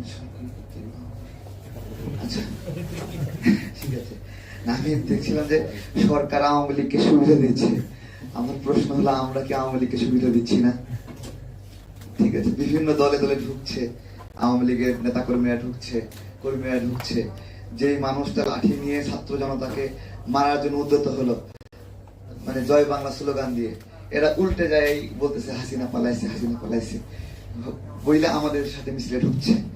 ঠিক আছে, এটাই বলছি যে শুধু সরকার না, আওয়ামী ফ্যাসিবাদকে আমরা সবাই স্পেস দিচ্ছি, এবং এই স্পেস দেওয়া বন্ধ করার জন্য প্রথম যেটা জরুরি সেটা হলো প্রত্যেকটা এলাকায় যারা এই আন্দোলনের বিরুদ্ধে অস্ত্র ধারণ করেছিল, লাঠি ধারণ করেছিল, এবং শেখ হাসিনাকে দেখানোর জন্য ছবি তুলেছিল, সেলফি তুলেছিল, এই যে আমি রাজপথে আছি শেখ হাসিনার জন্য, এই লোকগুলোর তালিকা কেন হবে না? তাই না? প্রত্যেকটা এলাকায় তালিকা ঝুলাই দিতে হবে, যাতে করে এই লোকটা গণ অধিকারে যুক্ত হতে না পারে, জামাতে যুক্ত না হতে পারে, বিএনপিতে যুক্ত না হতে পারে, আরো যে দল আছে কোনো দলের জন্য যুক্ত না হতে পারে। কিন্তু এই উদ্যোগটা আমরা কেউই বলছি না, কেউই নিচ্ছি না। শুধুমাত্র আন্দোলনের তালিকা করলে হবে না, আহত তালিকা করলে হবে না, নিহত তালিকা করলে, নিহত সে তো মারাই গেছে। ঠিক আছে, সমাজকে বাঁচানোর জন্য প্রথম এই তালিকাটা করতে হবে। সবশেষে, যেহেতু অল্প সময়, বড় ভাইরা সবাই বলবেন, একটা দাবি রেখে যাই যে একটা কথা উঠছে, গণতন্ত্র মানে ভোটের জন্য বিপ্লব হয়নি। সবচেয়ে এই কথাটা খোঁচা মেরে বলা হচ্ছে। মূলত এটা আমরা যারা রাজনৈতিক কর্মী, আমাদেরকে এটা বলা হচ্ছে যে ভোটের জন্য বিপ্লব হয়নি, অর্থাৎ তারা ভোটাধিকারকে অস্বীকার করতে চাচ্ছেন। কি ভাষায় অস্বীকার করছেন? শেখ হাসিনা যেরকম উন্নয়ন বলে অস্বীকার করেছেন ভোটাধিকারকে, ঠিক এখন এই জায়গাটা রিপ্লেস হয়েছে সংস্কার শব্দ দ্বারা এই ক্ষমতাকে প্রলম্বিত করার চেষ্টা করা হচ্ছে। আমরা কিন্তু কখনোই অস্বীকার করিনি একটা রিলেভেন্ট টাইম দেওয়া হবে না, যৌক্তিক সময় দেওয়া হবে না, কিন্তু আমাদেরকে অসম্মান করা হচ্ছে। আজকে যেটা বলবো যে ভোটাধিকারকে প্রশ্ন করে এই প্রশ্ন মানে ভোটাধিকার থামায় দেওয়ার জন্য প্রশ্ন করে, যেটা যেমন 16 বছর না খেয়ে আছে, ভোটের জন্য পাগল হয়ে গেছে, ক্ষমতার জন্য পাগল হয়ে গেছে। আমার প্রশ্ন হলো, জনগণের জনপ্রতিনিধি নির্বাচন করার যে অধিকার, এই অধিকার নিয়ে কেউ যদি প্রশ্ন করে, সেই প্রশ্নটাও ফ্যাসিস্ট কোশ্চেন কিনা, তাই না? ওইটাও স্বৈরাচারের প্রশ্ন কিনা? যে দেখেন, আমি না শুধু, যে কেউ যে কোনো মুহূর্তে একটা রানিং গভর্নমেন্ট আছে, সেই রানিং গভর্নমেন্টের বিরুদ্ধেও সরকার বলতে পারে আপনাকে এই মুহূর্তে মানি না, আমরা একটা ভোট চাই, তাই না? সুতরাং জনগণের এই ভোট চাওয়ার অধিকারকে প্রশ্ন করছে, এখন প্রশ্নবিদ্ধ করার চেষ্টা করছে। আজকের এই সভা থেকে সেই প্রশ্নকে যারা প্রশ্ন করছে তাদের বোধোদয় হওয়ার অনুরোধ করছি, যে আপনি যে প্রশ্ন করছেন, আগে নিজেকে প্রশ্ন করেন, আপনি যে 10 জন মিলে এখানে সরকার গঠন করলেন, এই 10 জন কে তালিকা করে দিছে? আমরা দেইনি, জনগণ দেয়নি, রাজনৈতিক দলগুলো দেয়নি। তাহলে কি হয়েছে? কিছু মানুষ একসঙ্গে হয়ে বলছে আমরাই সরকার গঠন করলাম। বিষয়টা তো এরকমই, তাই না? তো তারা আজকে ভোটাধিকারকে চ্যালেঞ্জ করছে বা ওই ধরনের প্ল্যান করছে। তো তাদের মানে সম্বি হচ্ছে না। জাস্ট বেশি দূরে যাব না, এই 10 তারিখের যে প্রোগ্রামটা হলো, শেখ হাসিনা ষড়যন্ত্র করলো ছাত্র জনতাকে হত্যা করার জন্য। এই দিনে রাজনৈতিক কর্মীরা যদি মাঠে না থাকতো 10 তারিখেও, ঠিক আছে, 10 তারিখেও মাঠে যদি না থাকতো, তাহলে এই সরকার ওই দিনেও পতন হতো। শুধু তাই না, সামনে যতগুলো ইভেন্ট আছে, ততগুলো ইভেন্টে রাজনৈতিক কর্মীরা যদি মাঠে না থাকে, এই সরকার সেদিনই টিকবে না। এইটা প্রত্যেক দিন ঘুমানোর আগে ইউনূস সরকারকে হিসাব করতে হবে। এবং এই রাজনৈতিক টিমগুলোর সাথেই এখানে আপনার হলো, এটা এইরকম না, আসলেন 10 মিনিটের একটা বক্তব্য দিলেন, চলে গেলেন, আধা ঘন্টার একটা প্রোগ্রাম করলেন, হাসিনাকে গালিগালাজ করলেন, চলে গেলেন, আর রাষ্ট্রের দখল থাকলো। বিষয়টা এইরকম না। রাষ্ট্রের দখল মানে প্রত্যেকটা ইঞ্চি ইঞ্চি জায়গায় কর্তৃত্ব, হুকুমত, শাসন। এই শাসন বর্তমান সরকার রাজনৈতিক দলগুলোকে নিয়ে শক্তিশালী হতে পারত, কিন্তু আমরা প্রত্যেকটি জায়গায় দেখছি যে স্কিপ করার একটা টেন্ডেন্সি। যেমন আমরা যখন হলো যমুনাতে গেলাম, তখন আমাদেরকে একটা কথা বলা হয়েছে, আমরা তো মানে এক সরকারকে সরায়ে আরেক সরকারকে আনার জন্য আনিনি, ঠিক আছে? এই যে এক সরকারকে সরায়ে আরেক সরকারকে আনার জন্য আনিনি, তার মানে এটা একটা দুষ্ট ইচ্ছা প্রকাশ পাচ্ছে। অর্থাৎ ক্ষমতাকে এনজয় করার, প্রলম্বিত করার একটা মনোবাসনা প্রভাব পাচ্ছে, ঠিক আছে? এই মনোভাবনায়, এই বাসনায় রাজনৈতিক দলগুলোর সঙ্গে বর্তমান সরকারের একটা শক্তিশালী বিরোধ তৈরি করছে, এবং এই বিরোধে সবচেয়ে বেশি লাভবান হবে আওয়ামী লীগ এবং শেখ হাসিনা। ধন্যবাদ সবাইকে। ধন্যবাদ আরিফ ভাইকে। আমি এ পর্যায়ে বক্তব্য দেওয়ার জন্য অনুরোধ করছি পিরোজপুর জেলা বিএনপির সম্মানিত আহ্বায়ক ও বাংলাদেশ জাতীয়তাবাদী দল বিএনপির কার্যনির্বাহী কমিটির সম্মানিত সদস্য অধ্যক্ষ মোহাম্মদ আলমগীর হোসেন ভাইকে।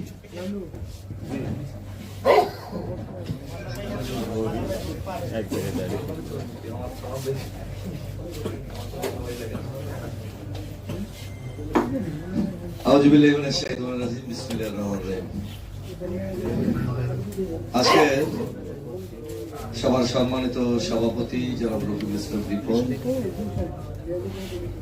আন্দোলন সংগ্রামে, বিশেষ করে গত 17 বছর ছোট্ট ছোট্ট কর্মসূচির মধ্যে দিয়ে জানান দিয়েছে জাতীয় দলের অথবা বাংলাদেশের মানুষের আকাঙ্ক্ষা, চাহিদা, বিশেষ করে প্রেস ক্লাব অঞ্চল ঘিরে মানুষকে জানিয়ে দেওয়ার যে সাহস, সেই সাহসের অন্যতম পুরোধা রফিকুল ইসলাম রিপন আমার মঞ্চে উপস্থিত রয়েছেন। আমার প্রাণ প্রিয় নেতা, শ্রদ্ধেয় নেতা, মুক্তিযোদ্ধা, বীর মুক্তিযোদ্ধা জনাব আব্দুল সালাম, চেয়ারপারসনের উপদেষ্টা। বাম দিকে রয়েছেন দীর্ঘ রাজনৈতিক আন্দোলন সংগ্রামে অত্যন্ত বলিষ্ঠ নেতৃত্ব, প্রাণ প্রিয় শ্রদ্ধেয় নেতা আমাদের যুগ্ম মহাসচিব জনাব আব্দুল সালাম ভাই সহ নেতৃবৃন্দ ভাইয়েরা, আসসালামু আলাইকুম। বক্তৃতা শুনছিলাম আর ভাবছিলাম নেতৃবৃন্দ বক্তৃতা দিবেন, আসলে দেশে হচ্ছে তা কি?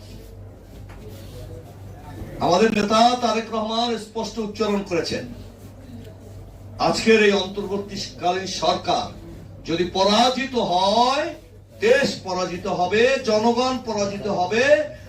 আমাদের শেষ মেশ 2000, তার আগে হাজার হাজার 17 বছরে নেতা কর্মীর গুম, হত্যা, আমাদের সন্তানদের রক্ত, এই রক্তের বিনিময়ে যে অর্জিত সরকার, সেটি পরাজিত বলেই বাংলাদেশ পরাজিত হয়ে যাবে।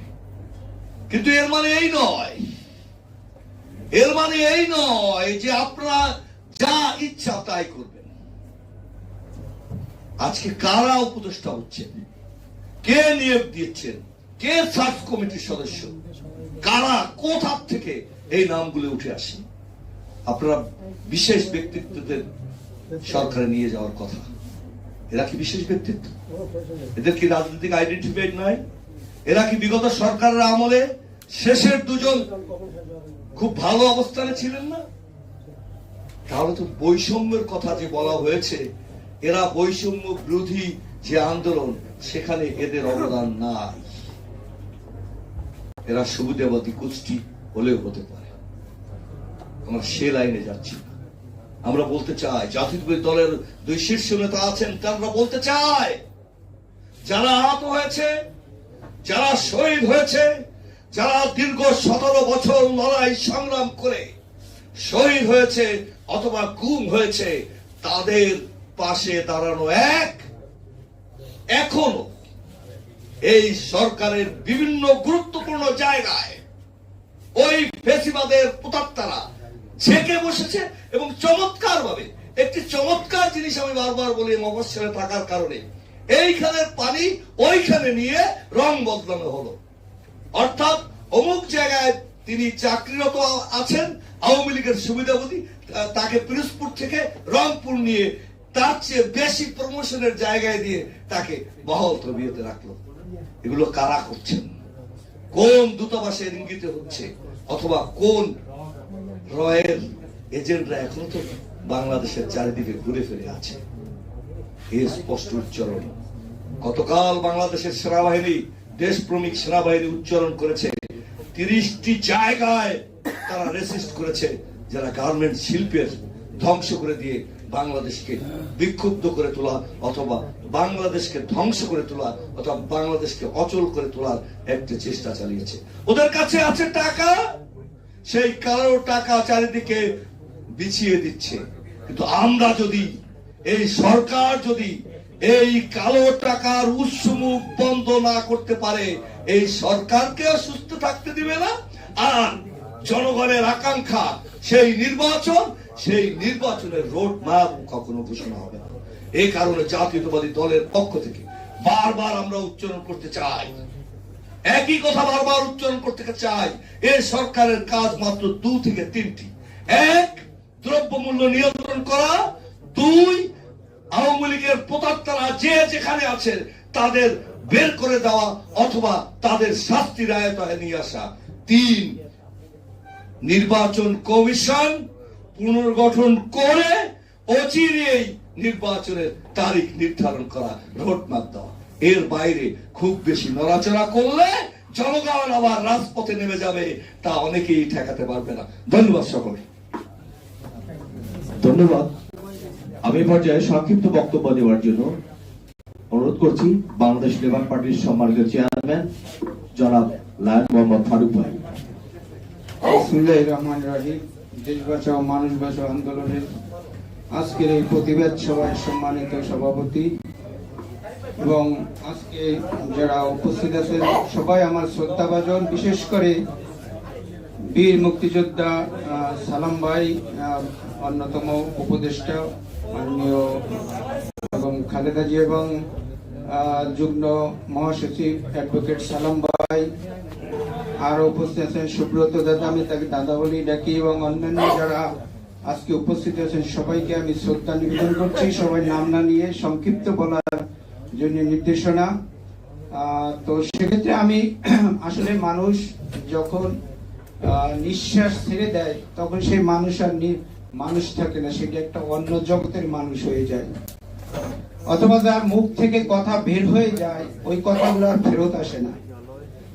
আজকে আপনারা সবাই এখানে কথা বলেছি এবং শেখ হাসিনার ব্যাপারে, ফ্যাসিস্ট শেখ হাসিনা দেশ থেকে পালিয়েছে নীরবে নিবৃত্তে, সেনাবাহিনীর পাহারায় সেই 5ই আগস্ট পালিয়েছে। ওনার নিঃশ্বাস, বাংলাদেশের নিঃশ্বাস ওখানেই শেষ হয়ে গেছে। উনি এখন একটা মৃত লাশ।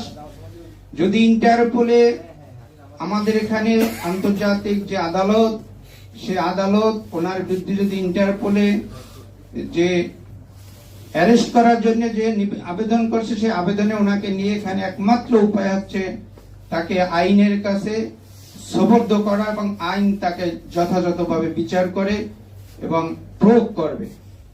প্রিয় বন্ধুরা এবং সাংবাদিক বন্ধুরা, আমি অল্প কথাই শেষ করব। যারা আমরা স্কুল, কলেজ, বিশ্ববিদ্যালয়ে লেখাপড়া করেছি, আমি ব্যক্তিগতভাবে এখনো 2-1 স্যার বেঁচে আছে, দেখলে হয়তো তাকে সালাম করি। এখানে আমাদের পাশের প্রতি পিরোজপুরের অধ্যক্ষ আলমগীর হোসেন আছেন, উনি একজন অধ্যাপক। পিরোজপুরে ওনার কলেজে উনি অধ্যাপনা বা শিক্ষকতা করেছেন। কিন্তু আজকে ইউনূস স্যার, আমরা তার সমালোচনা করতেই পারি, কারণ আমি এখন রাজনীতি করি, সমালোচনা অবশ্যই করব। আপনার এমন কি প্রয়োজন হয়েছিল যে বর্তমানে একটি সংস্কৃতি মন্ত্রণালয়ের এমন কি প্রায়োরিটি ছিল যে বিতর্কিত এবং যিনি বিভিন্নভাবে সম্প্রীতি দেখান এবং একটা যদি পোস্ট দিতেন ফেসবুকে, তার বিপক্ষে 3টা ফেসবুকে তার স্ট্যাটাস আসতো, তাকে ওই ফ্যাসিস্ট শেখ হাসিনাকে সমবেদনা জানিয়ে। তাহলে আমাদের যেখানে বর্তমানে বাংলাদেশের যে অবস্থা, দ্রব্যমূল্য, সবাই আলোচনা করে দ্রব্যমূল্য, আমি একটু ধন্যবাদ জানাবো বর্তমান যে বাংলাদেশ ব্যাংকের গভর্নর ডক্টর মনসুর এইচ আহমেদকে, কারণ এই অর্থনীতির দিক থেকে কিছুটা উনি নিয়ন্ত্রণ করতে পেরেছেন, এই জন্য আমি ধন্যবাদ জানাবো। এটা আশা করি এটা একটা সফলতা। কিন্তু অন্যদিকে সফলতা যদি দেখতে যাই, সেই সফলতায় এই ফারুকের যে আজকে সাংস্কৃতিক মন্ত্রণালয়ের দায়িত্ব ছিল, সবাই বলেন তো আমাদের এই সংস্কৃতি মন্ত্রণালয়ের কি প্রায়োরিটি ছিল আমাদের জীবনের, যারা বিপ্লবের পরে একটা প্রতিষ্ঠিত অন্তর্বর্তীকালীন সরকার প্রতিষ্ঠিত হয়েছে।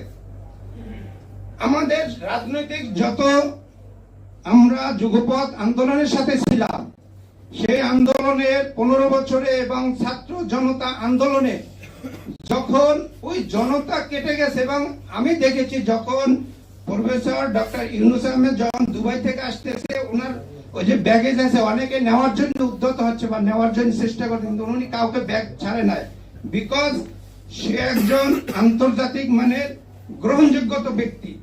কিন্তু আজকে ওনার চারপাশে যারা আছে সকলেই দেখা যায় তোষামদি, আমি ভাষাটা ব্যবহার করি যে চামচামির জন্য সবাই বসে আছে। আজকে আকিস কোম্পানির শেখ পরিবার, যে লিমন ভাই বলেছে যে যারা 5ই আগস্টে শুধু আমরা ছাত্র জনতা না, আমাদের না, যারা মা বোনেরা বাসায় বসে রোজা রেখেছে তাদেরকে আজকে স্মরণ করতে হবে। আজকে কেন জাহানারা বেগমকে সেই পঙ্গু হাসপাতালে দিয়ে ওই যে জাতীয় পতাকাবাহী গাড়ির উপরে যারা আহত, তাদের গাড়ির উপরে উঠে কেন আবেদন জানাতে হবে যে আমাদের সুচিকিৎসার জন্য আপনারা কেন খেয়াল করতেছেন না? সেদিকে খেয়াল না করে ওই জাতীয় পতাকা গাড়ি উপরে যে তারা আহতরা, তারা আহ্বান জানাচ্ছে আমাদের ন্যায্য, এবং আমরা যারা স্কুল, কলেজ, মাদ্রাসায় যারা লেখাপড়া করি, আজকে পরিবারের একজনের উপরে ভরণ পোষণের ক্ষমতা আমরা সেটা পাচ্ছি না। আমরা এই পঙ্গু হাসপাতালে বলে বিনা চিকিৎসায় কাটাচ্ছি, ভুল চিকিৎসায় কাটাচ্ছি। আজকে তারা এখন ওই রাজপথে আছে। তাদের কি ছিল? তারা থেকে আপনাদেরকে যে লক্ষ লক্ষ টাকা চাচ্ছে, তারা চাচ্ছে একটা সুচিকিৎসা। সেখানে জাহানারা বেগম পালিয়ে আসছেন, ওই তার গাড়ি, সরকারি গাড়ি রেখে অন্য গাড়িতে আসছেন। প্রিয় বন্ধুরা, আমার কথা একদম ক্লিয়ার। আজকে যদি ডক্টর ইউনূস সাহেব, আপনি যদি এত সংস্কারের জন্য আপনাকে এখানে আনা হয় নাই, কারণ আপনি একজন বিপ্লবী সরকারের সাকসেসফুলের অন্তর্বর্তীকালীন সরকার। আপনার হিসাব করে এখানে নিতে হবে যে কোন কাজটা আগে করতে হবে। অতএব এদিকে খেয়াল রেখে আগামীতে যে নির্বাচন, সেই নির্বাচনের পথে হাঁটেন। নির্বাচনের জন্য যে পদক্ষেপগুলো নিতে হয় সেইগুলোকে সংস্কার করেন, না হয় আপনার বিরুদ্ধে যেভাবে এখানে অন্তর্বর্তী সরকারের যে আমরা প্রতিবাদ সভা করতেছি, আগামীতে হয়তো রাস্তায় নামতো আমরা ভয় পাবো না। কারণ হচ্ছে একমাত্র বাংলাদেশের যে পরিবারটা সবচাইতে নির্যাতিত, সেটা হচ্ছে জিয়া পরিবার। তাদের মামলাগুলো আপনি শেষ করতেছেন না, অন্য মামলাগুলোকে আপনি শেষ করে এবং আওয়ামী লীগকে সুযোগ দিচ্ছেন।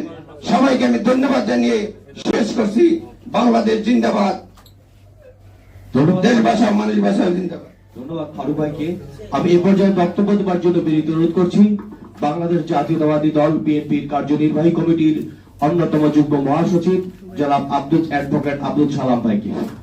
আমাদের দেশ নায়ক তারেক রহমান আরেকটি প্রোগ্রাম আছে, যার কারণে আমরা একটু সবাইকে অনুরোধ করছি যে তাড়াতাড়ি শেষ করে দেব। ধন্যবাদ রফিকুল ইসলাম।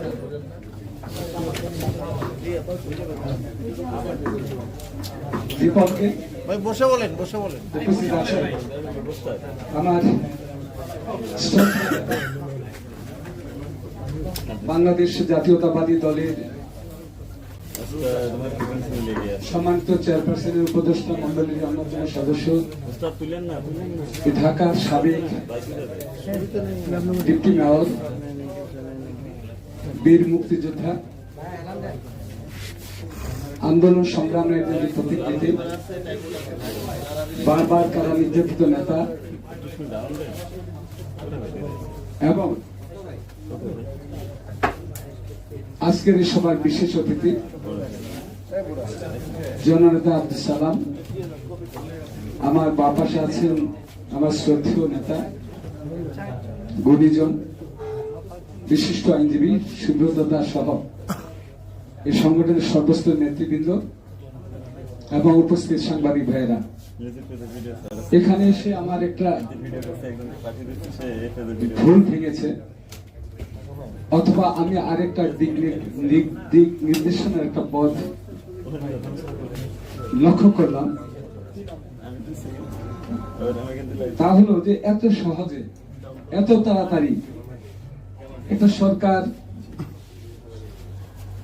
প্রায় 15 বছরের একটা যুদ্ধ বিগ্রহের মধ্যে দিয়ে স্বাধীনতা যুদ্ধ করেছিলাম 9 বছর 9 মাসের সশস্ত্র বিপ্লব, আর আজকে থেকে প্রায় 60 থেকে 70 বছর আগে ভাই সরে আসেন, ফ্যাসিস্ট অর্থাৎ হিটলারের যুগ, নাৎসিবাদ, সেই নাৎসিবাদের পরে আবার 70-80 বছর পরে একটা ফেসিবাদী, নাৎসিবাদী আর ফেসিবাদী একটা সরকারের মধ্য দিয়ে যুদ্ধ বিগ্রহ, আন্দোলন সংগ্রামের জেল, জুলুম, হত্যা, নির্যাতন, গুম, এত কিছুর মধ্য দিয়ে অর্জিত হয়েছে 5 তারিখ, অর্থাৎ 5ই অগাস্ট। এই 5ই অগাস্ট শুধুমাত্র 5 তারিখে কিন্তু শুরু হয়নি। যদি 5 তারিখে শুরু হতো অধিকার আন্দোলন, তাহলে খালেদা জিয়ার বিরুদ্ধে কেন মিথ্যা মামলা দিয়ে, তাকে মিথ্যা সাজা দিয়ে তার জীবনকে শেষ করে দেওয়া হয়েছে এমন অবস্থা। যদি খালেদা জিয়া সেদিন এই ফ্যাসিস্ট সরকারের সাথে কোনো আপোষ করতেন, অর্থাৎ যখন তত্ত্বাবধায়ক সরকার বিল, অর্থাৎ তত্ত্বাবধায়ক সরকারের বিল দিয়ে সেই বিলটিকে তত্ত্বাবধায়ক সরকারকে বাতিল করে দিয়ে দলীয় সরকারের অধীনে নির্বাচন আনলেন, ঠিক সেই মুহূর্তেই বাংলাদেশের জাতীয়তাবাদী দল অর্থাৎ এই গণতান্ত্রিক দেশপ্রেমিক মানুষ খালেদা জিয়ার সাথে ঐক্যবদ্ধ হয়ে বললেন, নো, যে রক্তের বিনিময়ে, যে ত্যাগের বিনিময়ে যে তত্ত্বাবধায়ক সরকার বাংলাদেশের মানুষের কাছে সমাদৃত লাভ করেছে এবং সেই তত্ত্বাবধায়কের মধ্য দিয়ে আমরা পরবর্তী নির্বাচনগুলো চাই, এবং তত্ত্বাবধায়ক সরকার নির্বাচিত না দেওয়া পর্যন্ত আমি বেগম খালেদা জিয়া কোনো নির্বাচনে অংশগ্রহণ করব না। তারপরে যত রকম দুর্যোগ বলেন, যত রকম হামলা মামলা যাহা কিছু দরকার, তৎকালীন সরকার অর্থাৎ এই ফ্যাসিস্ট শেখ হাসিনা সরকার খালেদা জিয়াকে জেলে নিলেন। আমাদের হাজার হাজার নেতা কর্মীকে গ্রেফতার করা হলো। একজন এমপি ইলিয়াস আলীকে গুম করার থেকে শুরু করে প্রায় 1000 নেতা কর্মীকে গুম করলেন। তারপরে কিন্তু এই স্বৈরাচারী সরকারের সাথে বাংলাদেশ জাতীয়তাবাদী দল এবং গণতান্ত্রিক দলগুলো তার সাথে আপোষ করে নাই বিদায় 5 তারিখে জন্ম হয়েছে, 5ই আগস্টের জন্ম হয়েছে। এই সরকারকে বলতে চাই, শুধুমাত্র 5ই আগস্টের আন্দোলনের মধ্য দিয়ে এই সরকারের সৃষ্টি হয় নাই। 15 বছরের আন্দোলন সংগ্রাম হত্যা নির্যাতনের মধ্য দিয়ে এই সরকারের সৃষ্টি হয়েছে। আমাদের নেতা ভারপ্রাপ্ত চেয়ারম্যান তারেক রহমান দেশের বাইরে থাকলেন, তার বিরুদ্ধে 11 সরকার যে মামলা দিয়েছিলেন সেই মামলার ধারাবাহিকতায় সমস্ত মিথ্যা মামলার মধ্য দিয়ে তাকেও দেশান্তরিত রাখলেন। তার বিরুদ্ধে অনেক অনেক মামলা দিয়েছেন, কিন্তু তারেক রহমান বেগম খালেদা জিয়াকে যখন কারাগারে নিলেন, সাজা দিলেন, তিনি আবার জাতির কাছে ঘোষণা দিলেন, যেমন করে জিয়াউর রহমান ঘোষণা দিয়েছিলেন মুক্তিযুদ্ধের ঘোষণা, জাতি ঐক্যবদ্ধভাবে বাংলাদেশ স্বাধীন করেছিলেন, তদ্রূপ তারই সত্তা তারেক রহমান এ দলের দায়িত্বভার গ্রহণ করে তিনি জাতির উদ্দেশ্যে বলেছিলেন, যতক্ষণ পর্যন্ত না, যতদিন পর্যন্ত না এই স্বৈরাচারী সরকারের পতন না হবে, এই ব্রিটিশ সরকারের পতন না হবে, আমি তারেক রহমান বাংলাদেশের জনগণের পাশে আছি, থাকবো সর্বদিন পর্যন্ত। তার নেতৃত্বে বাংলাদেশের 64টি দল ঐক্যবদ্ধ হয়েছে। আমার ভাই এখানে আমার পাশে আছেন।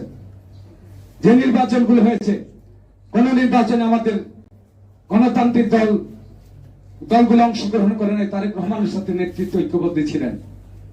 সর্বশেষ আমি সংক্ষেপে শেষ করতে চাই বলি, সর্বশেষ ছাত্র জনতার আন্দোলন, এই ছাত্র জনতার আন্দোলনের মধ্য দিয়ে 5 তারিখ যেটা আমি শুরু করেছিলাম, অর্থাৎ শুরুর ধারাবাহিকতা দিয়ে 5 তারিখ এবং এই ছাত্র জনতা আন্দোলনের সাথে আমাদের ভারপ্রাপ্ত চেয়ারম্যান তারেক রহমান সমস্ত রকম সাহায্য সহযোগিতা দলকে ঐক্যবদ্ধ করে সমস্ত দলকে ঐক্যবদ্ধ বলেছেন। আজকে ছাত্র জনতার আন্দোলনের সাথে একত্রতা ঘোষণা করে এই স্বৈরাচারী সরকারের পতনকে ত্বরান্বিত করতে হবে। তাই আমরা সেই দিন এদেশের মেহনতি সমাজ, এদেশের গণতান্ত্রিক সমাজ এবং সমস্ত দলগুলো ঐক্যবদ্ধভাবে এই ছাত্র সমাজকে সহায়তা করে 5 তারিখের মধ্য দিয়ে শেখ হাসিনা পালিয়ে যেতে বাধ্য হয়েছে। আমরা ধারণা করেছিলাম তত্ত্বাবধায়ক সরকার আসবেন।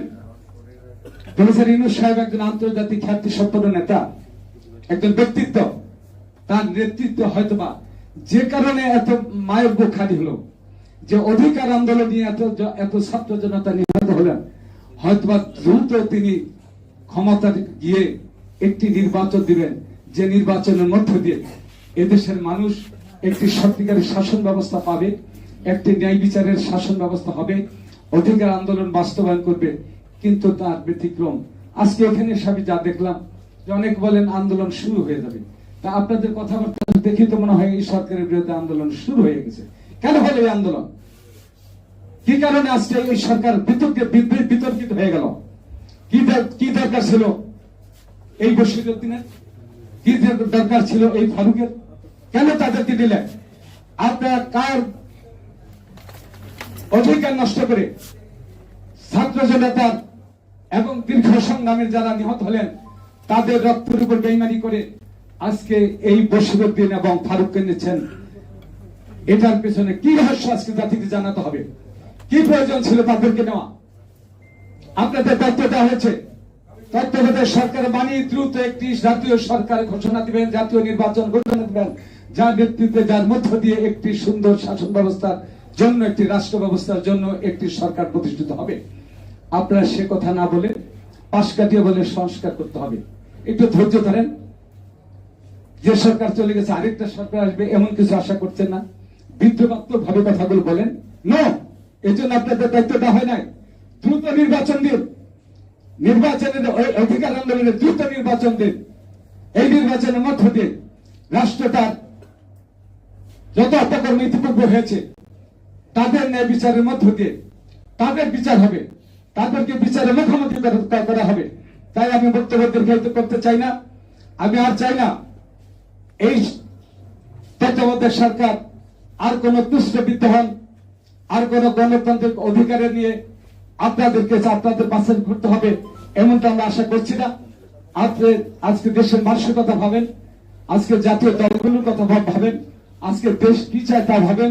সেই ভাবনার মধ্য দিয়ে দ্রুত নির্বাচন দিয়ে দ্রুত একটি জাতীয় সরকার প্রতিষ্ঠিত হোক। আপনাদের সবাইকে ধন্যবাদ। ধন্যবাদ অ্যাডভোকেট আব্দুল সালাম ভাইকে।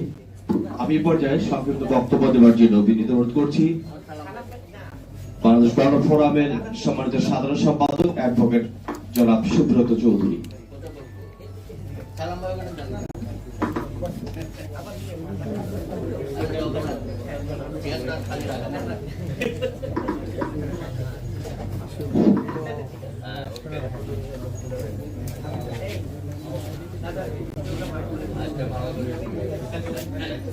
সম্মানিত সভাপতি, আপনাদের সকলের প্রিয় ভাই রিপন ভাই, আমাদেরও ভাই, ছোট ভাই স্নেহাস্পদ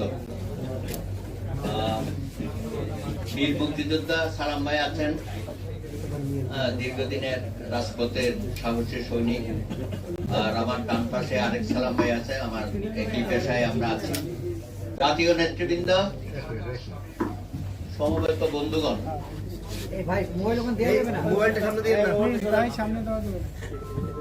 গতকাল নাকি আমাদের এই সরকারের 100 দিন পার হয়েছে। 100 দিনের হাল হকিকত নিয়ে কথা বলার ইচ্ছা ছিল এবং ভাবছিলাম যে 101 দিন শুভ হাল কাটায় এই সরকারের পক্ষে কিছু কথা বলবো। কিন্তু দুর্ভাগ্য আপনাদের আমাদের, গত রাতে যে ঘটনাটি ঘটে গেছে জাতির জন্য অত্যন্ত লজ্জাস্কর। ৩৬ জুলাই গণ অভ্যুত্থানে যারা শহীদ হয়েছেন তাদের সুষ্ঠু তালিকা আমরা করতে পারি নাই গত 100 দিন। যারা আহত মৃত্যুশয্যায় আছেন, কয়েকদিন পরে অনেক আহত ব্যক্তি আমাদেরকে ছেড়ে চলে যাচ্ছেন। শিশু হত্যা হয়েছে, হেলিকপ্টার থেকে গুলি করে দেশের হাসিনা এই যে জঘন্য হত্যাকাণ্ডগুলো করলো। প্রায় 20,000 ছাত্র যুবক তরুণরা আহত হয়েছে। আপনাদের তো প্রথম এজেন্ডাই হবার কথা ছিল যে এইসব বিষয়ে মনোযোগী হয়ে ফার্স্ট প্রায়োরিটি শহীদ পরিবারগুলোকে পুনর্বাসন করা, তাদের বিষয়ে মেমোরিয়াল কোথায় কিভাবে হবে সেগুলো সুনির্দিষ্ট করা, আহত যারা হয়েছে তাদের সুচিকিৎসা করা, উন্নত চিকিৎসার জন্য বিদেশে প্রেরণ করা, যারা অন্ধ হয়ে গেছে তাদের ব্যাপারে ব্যবস্থা গ্রহণ করা। কিন্তু আপনি জাতিকে তো পুরা হতাশ করে দিয়েছেন। 3 মাসের মধ্যে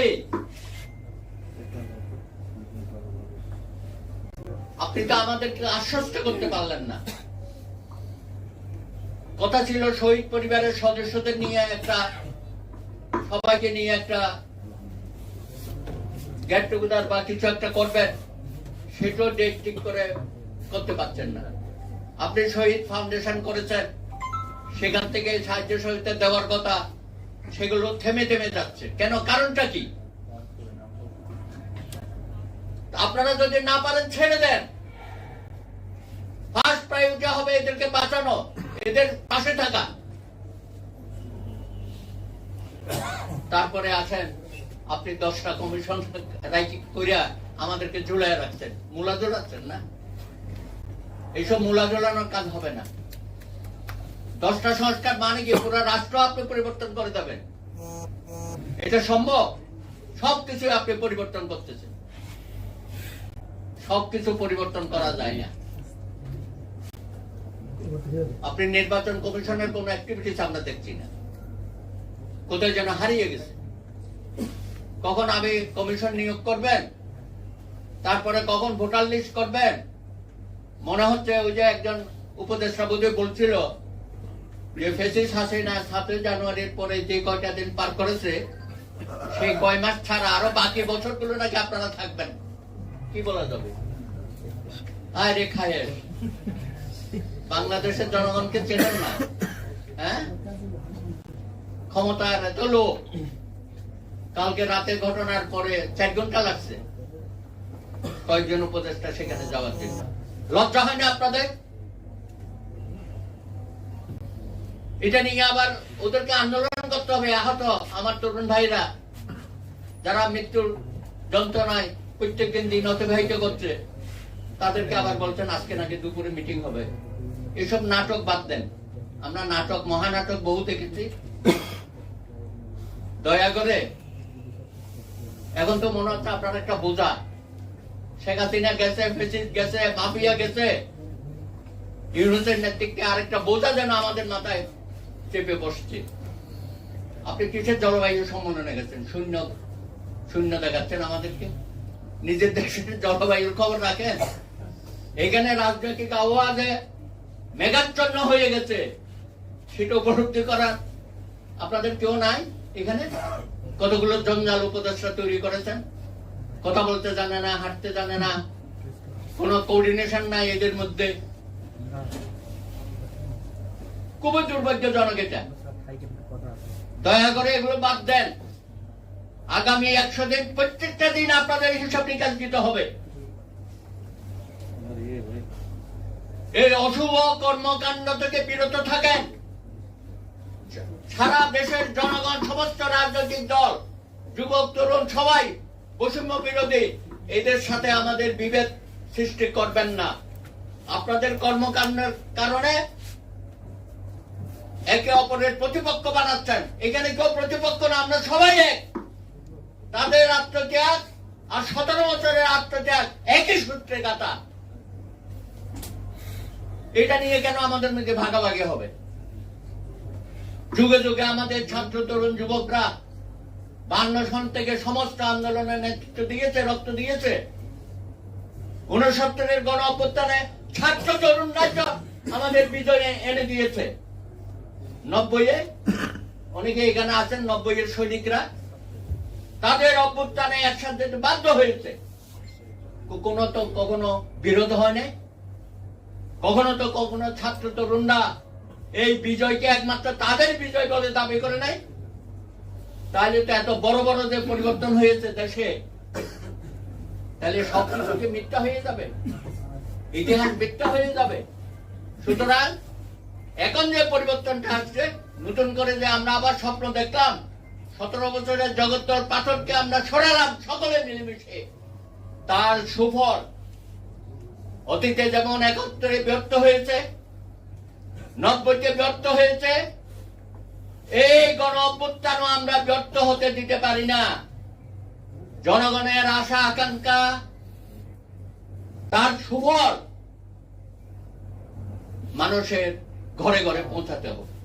এটা আপনারা বলেন, কিন্তু কাজে আরে ভাই, নন ইস্যু কতগুলো সামনে কেন আনেন? দরকার আছে এগুলো? কার ছবি থাকলো আর কার ছবি গেল?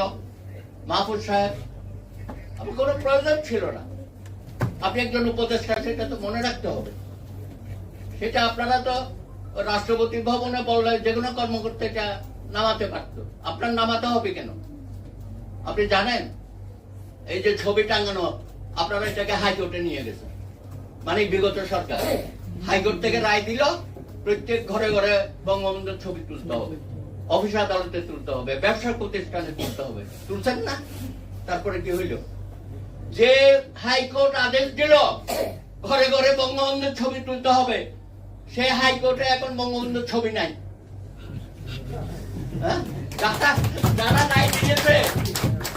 যারা রায় দিয়েছে আপিল কোর্টে, 1 নম্বর কোর্টে গিয়ে দেখবেন বঙ্গবন্ধু নাই, হারিয়ে গেছে। সমস্ত জেলা আদালতে বঙ্গবন্ধু নাই, হারিয়ে গেছে। হাইকোর্টের সমস্ত এজলাসে গিয়ে বঙ্গবন্ধুকে খুঁজে পাবেন না। তো রায় নিয়ে তো করেছেন, এখন কোথায় গেছে বঙ্গবন্ধু? তাই তো। তারপরে সেখানে বঙ্গবন্ধুর একটা ভাস্কর্য বানাইছে ভিতরে ইনার গার্ডেনে। আমাদের বিচারপতিরা প্রায় কারণে অকারণে সেখানে মিটিং করতো। কারা করত? শপথবদ্ধ রাজনীতিবিদ আমাদের বিচারপতিরা। ভাই কোথায় গেছেন আপনারা? এখন কোথায় গেছেন শপথবদ্ধ রাজনীতিবিদ? আমরা যখন এটার বিরোধিতা করলাম, আমাদের বিরুদ্ধে কন্টেম্প মামলা করে দিল সমস্ত আইনজীবী নেতাদের বিরুদ্ধে। এখন তো সব পালিয়ে গেছে। এবং সেই বঙ্গবন্ধুর ভাস্কর্যটা কালো কাপড় দিয়ে ঢাকিয়ে রেখেছে। লজ্জা করে না? আপনারা গিয়ে একটু দেখে আসেন ঘটনাগুলো। আরেকটা দেখেন, হাইকোর্ট থেকে রায় দিয়েছে, জয় বাংলা স্লোগান, জয় বাংলা জয় বঙ্গবন্ধু ম্যান্ডেটরি করে দিছিল না? আরে এখন যারা রায় দিছিল, এখন থেকে তাদের মুখ থেকে জয় বাংলা জয় বঙ্গবন্ধু বের হয় না। আমাদের জজ সাহেবরা যা করেছে গত 15 বছরে, মানে কোন বক্তৃতায় আপনি যদি না বলেন তাহলে আপনি রাষ্ট্রদ্রোহী। কোন বক্তৃতায় না বলেন তাহলে আপনি রাষ্ট্রদ্রোহী। আর এখন যারা রায় দিয়েছিল ওরা তো পালাইছে, আর নিজেরাও এখন আর বলে না। সুতরাং ইতিহাস কাউকে ক্ষমা করে না। এই জন্যই বলি, ইউনূস সাহেব সময় থাকতে সাবধান হয়ে যান। আমরা অনেকে সম্মান করি, আন্তর্জাতিক খ্যাতি, ওইটা দিয়ে কোনো কাম হবে না। দেশের মানুষের মুখে যদি আপনি হাসি ফোটাতে না পারেন, তাদের অধিকার, তাদেরকে যদি বঞ্চিত করেন, এই যে ভোটাধিকার নষ্ট করেছে হাসিনা, সেটা খুব দ্রুততম সময়ে জনগণের ভোটে নির্বাচিত প্রতিনিধিদের হাতে ক্ষমতা হস্তান্তর করেন। এটা নিয়ে এদিক সেদিক করবেন না, না হলে ইতিহাসের কাঠগড়ায় আপনাকেও দাঁড়াতে হবে। ধন্যবাদ।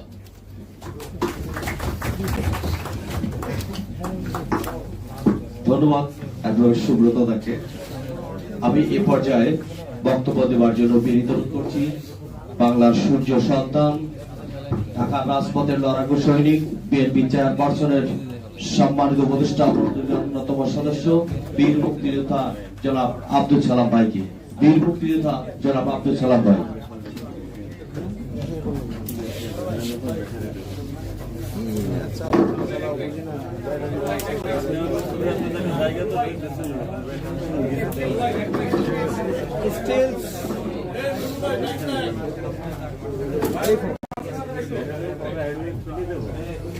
ভাই সরেন ভাই।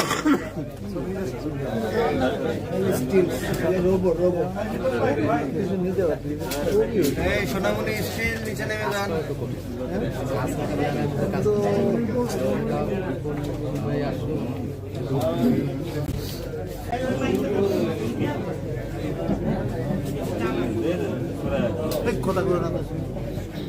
হ্যালো, আজকের এই সংগ্রামী সভাপতি, বিগত সরকারের ফ্যাসিবাদী আমলে যে কয়জন তরুণ নেতা এই প্রেস ক্লাব কেন্দ্রিক আন্দোলন গড়ে তুলেছেন, বিভিন্ন রাজনৈতিক আন্দোলনে মিছিলে নেতৃত্ব দিয়েছেন, তার মধ্যে উল্লেখযোগ্য আজকে সভার সভাপতি রিপন, এখানে উপস্থিত আছেন সুব্রত দা, অ্যাডভোকেট আব্দুল সালাম আজাদ, অন্যান্য নেতৃবৃন্দ, সমবেত ভাই ও বোনেরা, আসসালামু আলাইকুম। আসলে সময় কম, আপনারা শুনেছেন যে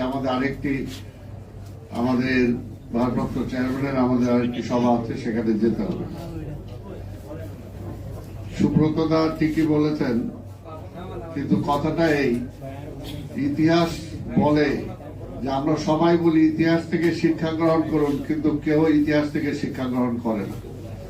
এতে আবার বারবার ঘুরে ফিরে সেটাই প্রমাণ হয়, বারবার সেটাই প্রমাণ হয়।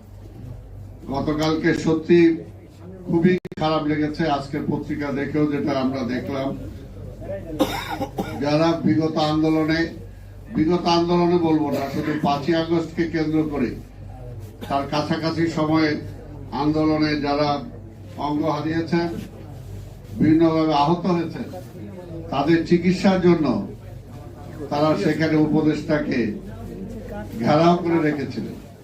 এর চেয়ে দুর্ভাগ্য আর কিছু নাই, এর চেয়ে দুর্ভাগ্য আর কিছু নাই। আজকে সরকারের লোকজন, উপদেষ্টারা বা তার কাছাকাছি যারা আছে তাদের মধ্যে অনেকে বলেন যে ধৈর্য ধরেন। আমরা তো ধৈর্য ধরে আছি। শেখ মুজিব এরকম বলছিল, ধৈর্য ধরেন, 3 বছর কিছু দিতে পারবো না। কিন্তু 3 বছরে দেখা গেছে দেশটাকে দুর্ভিক্ষ দিছিলেন, তখন তার কেউ ধৈর্য ধরে নাই। এই সরকারকেও বলবো, ধৈর্য তো ধরে আছে, কিন্তু ধৈর্য ধরার মধ্যে আপনি বলতেছেন নির্বাচন পিছাবেন, সেটাও সবাই মেনে নিছে। কিন্তু যেগুলো বেসিক নিড, অতীব জরুরি, সেগুলো তো আপনি দিতে পারছেন না। আজকে যারা পঙ্গু হয়েছে, আহত হয়েছে, তাদের চিকিৎসা দিতে ধৈর্য ধরতে হবে কেন? এটা তো একদম ফার্স্ট প্রায়োরিটি হবে আপনার, সেটাও তো আপনি কার্যকর করতে পারছেন না। পাশাপাশি যেটা যে সেই সরকার আমলে নিজেরা চুরি, বাটপারি, লুট করার কারণে যে বিভিন্ন জিনিসপত্রের দাম বেড়েছে, সেই সমস্ত দাম কমানোর তো আপনাদের কোনো অ্যাকশন আমরা দেখতে পাচ্ছি না। নিত্য প্রয়োজনীয় দ্রব্যের দাম তো 1 ফুটও কমে নাই, বরঞ্চ বাড়ছে। শাক সবজির দাম, যেটা তো আমরা ইম্পোর্ট করে আনি না, সেটাও আজকে কমাতে পারেন না আপনি। তাহলে কি করতেছেন? বিদ্যুতের দাম কমান নাই, বিদ্যুতে হাজার হাজার কোটি টাকা যারা লোপাট করছে, সেই সমস্ত আইন তো এখনো বাতিল করেন নাই, বা তাদেরকে তো ধরেন নাই। যে শুধু ব্যাংক যারা লুটপাট করে নিয়ে গেল হাজার হাজার কোটি টাকা, তারা তো এখনো বহাল তবিয়তে আছে, তাদেরকে তো আপনি আইনের আওতায় আনেন নাই। তাহলে ধৈর্যটা কোথায় ধরবো আমরা? ধৈর্যটা কোথায় ধরবো? আপনি পানির দাম কমাইতে পারেন নাই, আপনি ট্যাক্স কমাতে পারেন নাই, অহেতুক ট্যাক্স যে সমস্ত সরকার বাড়িয়েছিল সেগুলো তো কমাতে পারেন নাই। ধৈর্যটা আপনি কোথায় ধরতে বলেন? খালি বলেন রাজনীতিবিদরা ক্ষমতার জন্য পাগল হয়ে গেছে। আর ভাই, ক্ষমতার জন্য পাগল না, আমরা তো 17 বছর ধরে আন্দোলন করছি। 17 বছর ধরে ফ্যাসিবাদের বিরুদ্ধে আমরা আন্দোলন করেছি। কাজে সেই আন্দোলনটা বৃথা যায় নাই। সেই আন্দোলনের চূড়ান্ত পর্যায়ে কিন্তু অভ্যুত্থান হয়েছে, এবং আজকের এই সরকার আপনার ক্ষমতায় আপনারা অধিষ্ঠ হয়েছেন। এবং আমরা বলি, এই সরকার আমাদের সরকার, এই সরকারে আমরা ক্ষমতায় এনেছি। আমাদের নেতা দেশনায়ক তারেক রহমান বলেছেন, এই সরকারকে ব্যর্থ হতে দেওয়া যাবে না। ব্যর্থ হলে কি পরিণতি হবে সেটাও তিনি বলেছেন। সেই কারণে আমরা যে সমালোচনা করি, এটা তো আপনার ভালোর জন্য করি, যে আপনি এই কাজগুলো করেন। উপদেষ্টা বাড়াবেন, আমরা তো বলেছি উপদেষ্টা বাড়ান, কিন্তু জনগণের চিন্তার বহিঃপ্রকাশ তো করতে হবে, জনগণের পছন্দের মানুষ তো হইতে হবে। যে যাদেরকে নিলেন তারা এই সমাজে কতটুকু কাজ করতে পারবে, কতটুকু পরিবর্তন আনতে পারবে, তাদের উপর জনগণের কতটুকু আস্থা আছে, সেই আস্থাশীল লোকগুলোকে আপনারা নেন, তাহলে তো জনগণের কোনো বাধা থাকবে না। এর জন্যই বলেছি যে এখন থেকে যে কোনো কাজ এই সরকার করতে হলে, গুরুত্বপূর্ণ যে কোনো সিদ্ধান্ত নিতে হলে, আমি বলবো আন্দোলনকারী সকল রাজনৈতিক দলের সাথে আলোচনা করে যে কোনো সিদ্ধান্ত নেওয়া উচিত। তা না হলে তারা ভুল করবে না। শুধু আমরা বলেছি যে এই সরকার সেই ফ্যাসিবাদের প্রেতাত্মা যারা আছে তাদের কাঁধে ভর করে তারা যদি টিকে থাকতে চায়, তাহলে এইরকম ভুল হবেই। এই ভুল আমাদের কাছে কাম্য না। কাজেই বলবো, এই সরকারের এখনো সময় আছে। আমরা বলবো সময় আমরা দিতে চাই, জনগণ দিতে চায়, কিন্তু সেই সময়টা তো কাজে লাগতে হবে।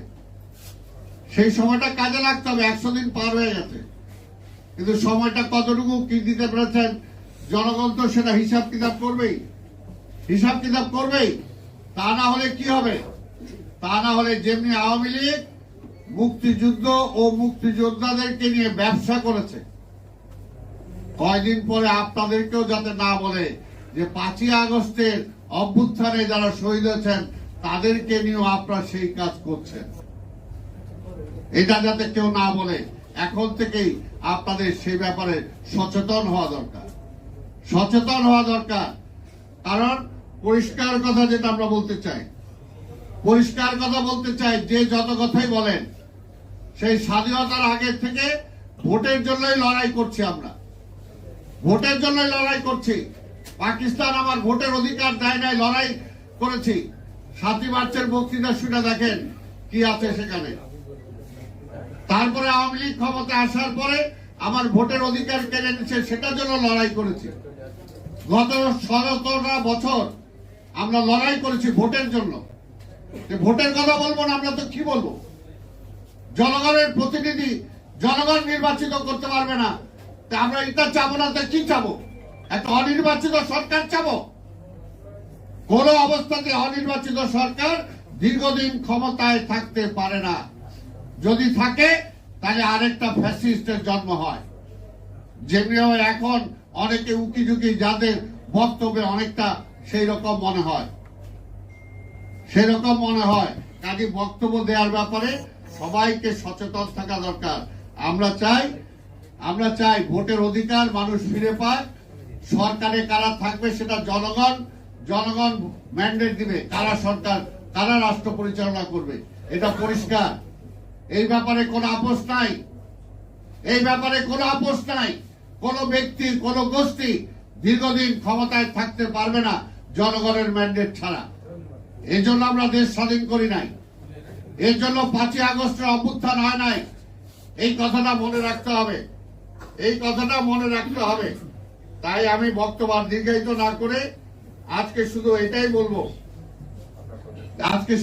বলবো, ক্ষমতার চেয়ারটা খুব মজার, ক্ষমতার চেয়ারটা খুব মজার, কিন্তু আবার খুব রিস্কও আছে, এটাও মনে রাখবেন। শেখ হাসিনা ক্ষমতার চেয়ারে বসার পরে সে হিতাহিত জ্ঞান হারিয়ে ফেলেছিল। মনে করেছিল সেই 41, 42, 50 সাল পর্যন্ত ক্ষমতায় থাকবে। তারা আবার সরাইকে তার ক্ষমতার কেন্দ্রবিন্দু ছিল প্রতিবেশী রাষ্ট্র। আর এখানে একটা বিশেষ শ্রেণী, ব্যুরোক্রেসিতে, আমলাদের মধ্যে এবং রাজনীতিবিদদের মধ্যে কিছু কিছু জায়গায় বিশেষ শ্রেণীতে সৃষ্টি করেছিলেন। মনে করছিলেন এদের উপর নির্ভর করেই ক্ষমতায় থাকবেন। কিন্তু জনগণের শক্তির কথা তিনি চিন্তা করেন নাই। কিন্তু একটা কথা পরিষ্কার যেটা সত্য, দুইটা শক্তির বিরুদ্ধে যুদ্ধ করে জয়লাভ করা যায় না। একটা হলো জনতার শক্তি, আর একটা হলো প্রকৃতির বিপক্ষে দাঁড়িয়ে। ঝড় যখন আসে তখন মসজিদও দেখে না, মন্দিরও দেখে না, তখন কিন্তু সব উড়ায় নিয়ে যায়। ঠিক তেমনি জনতার শক্তি, আপনারা দেখেছেন যে কিভাবে গণভবনের ইট ভেঙে নিয়ে গেছে, শেখ হাসিনার খাট ভেঙে নিয়ে গেছে, শেখ হাসিনার শাড়ি কিভাবে নিয়ে গেছে। এটা হলো আক্রোশ। যে গণভবনে বসে জনগণের উপর অত্যাচার চালিয়েছেন, ওগুলো মনে করছে এটা একটা প্রতীক। এই যে ফ্যাসিস্ট, সেই ফ্যাসিস্টের অঙ্গ হানি করে আমি নিয়ে গেলাম, সেটার উপর একটা থুতু মারলাম, সেটার উপর একটা ঢিল মারলাম। এটা হলো তার প্রতিবাদ। সেই কারণে এই দুইটা শক্তির বিরুদ্ধে কেউ কোনোদিন জয়লাভ করতে পারে নাই।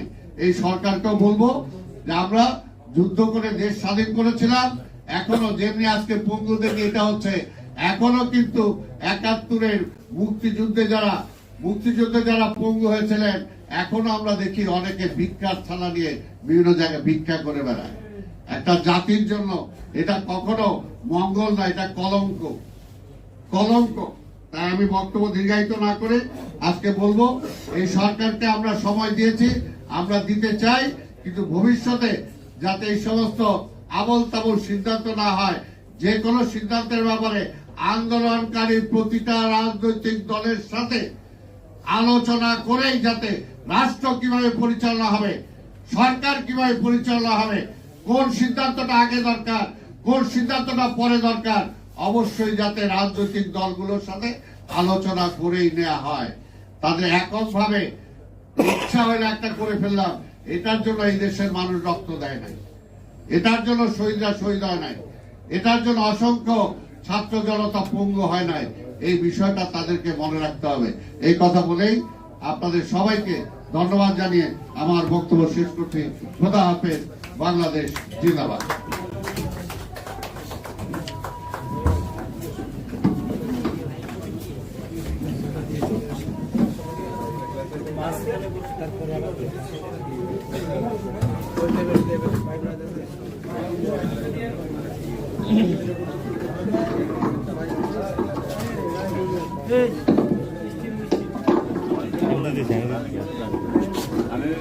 আজকের এই প্রোগ্রামে সম্মানিত প্রধান অতিথি নাগরিক ঐক্যের সভাপতি জনাব মাহমুদুর রহমান মান্না ভাই ইতিমধ্যে আমাদের মধ্যে উপস্থিত হয়েছেন।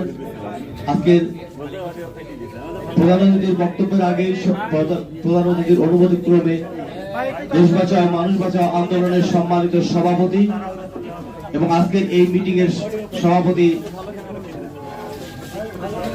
জনাব কে এম রকিবুল ইসলাম রিপন ভাইকে তার বক্তব্য দেওয়ার জন্য অনুরোধ করছি।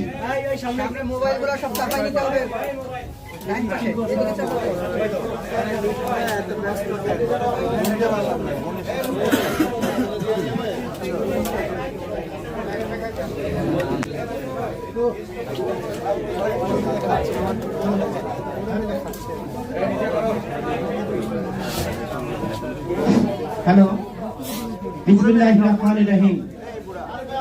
সবাইকে অনুরোধ করছি একটু চুপ করেন। বিসমিল্লাহির রহমানির রহিম।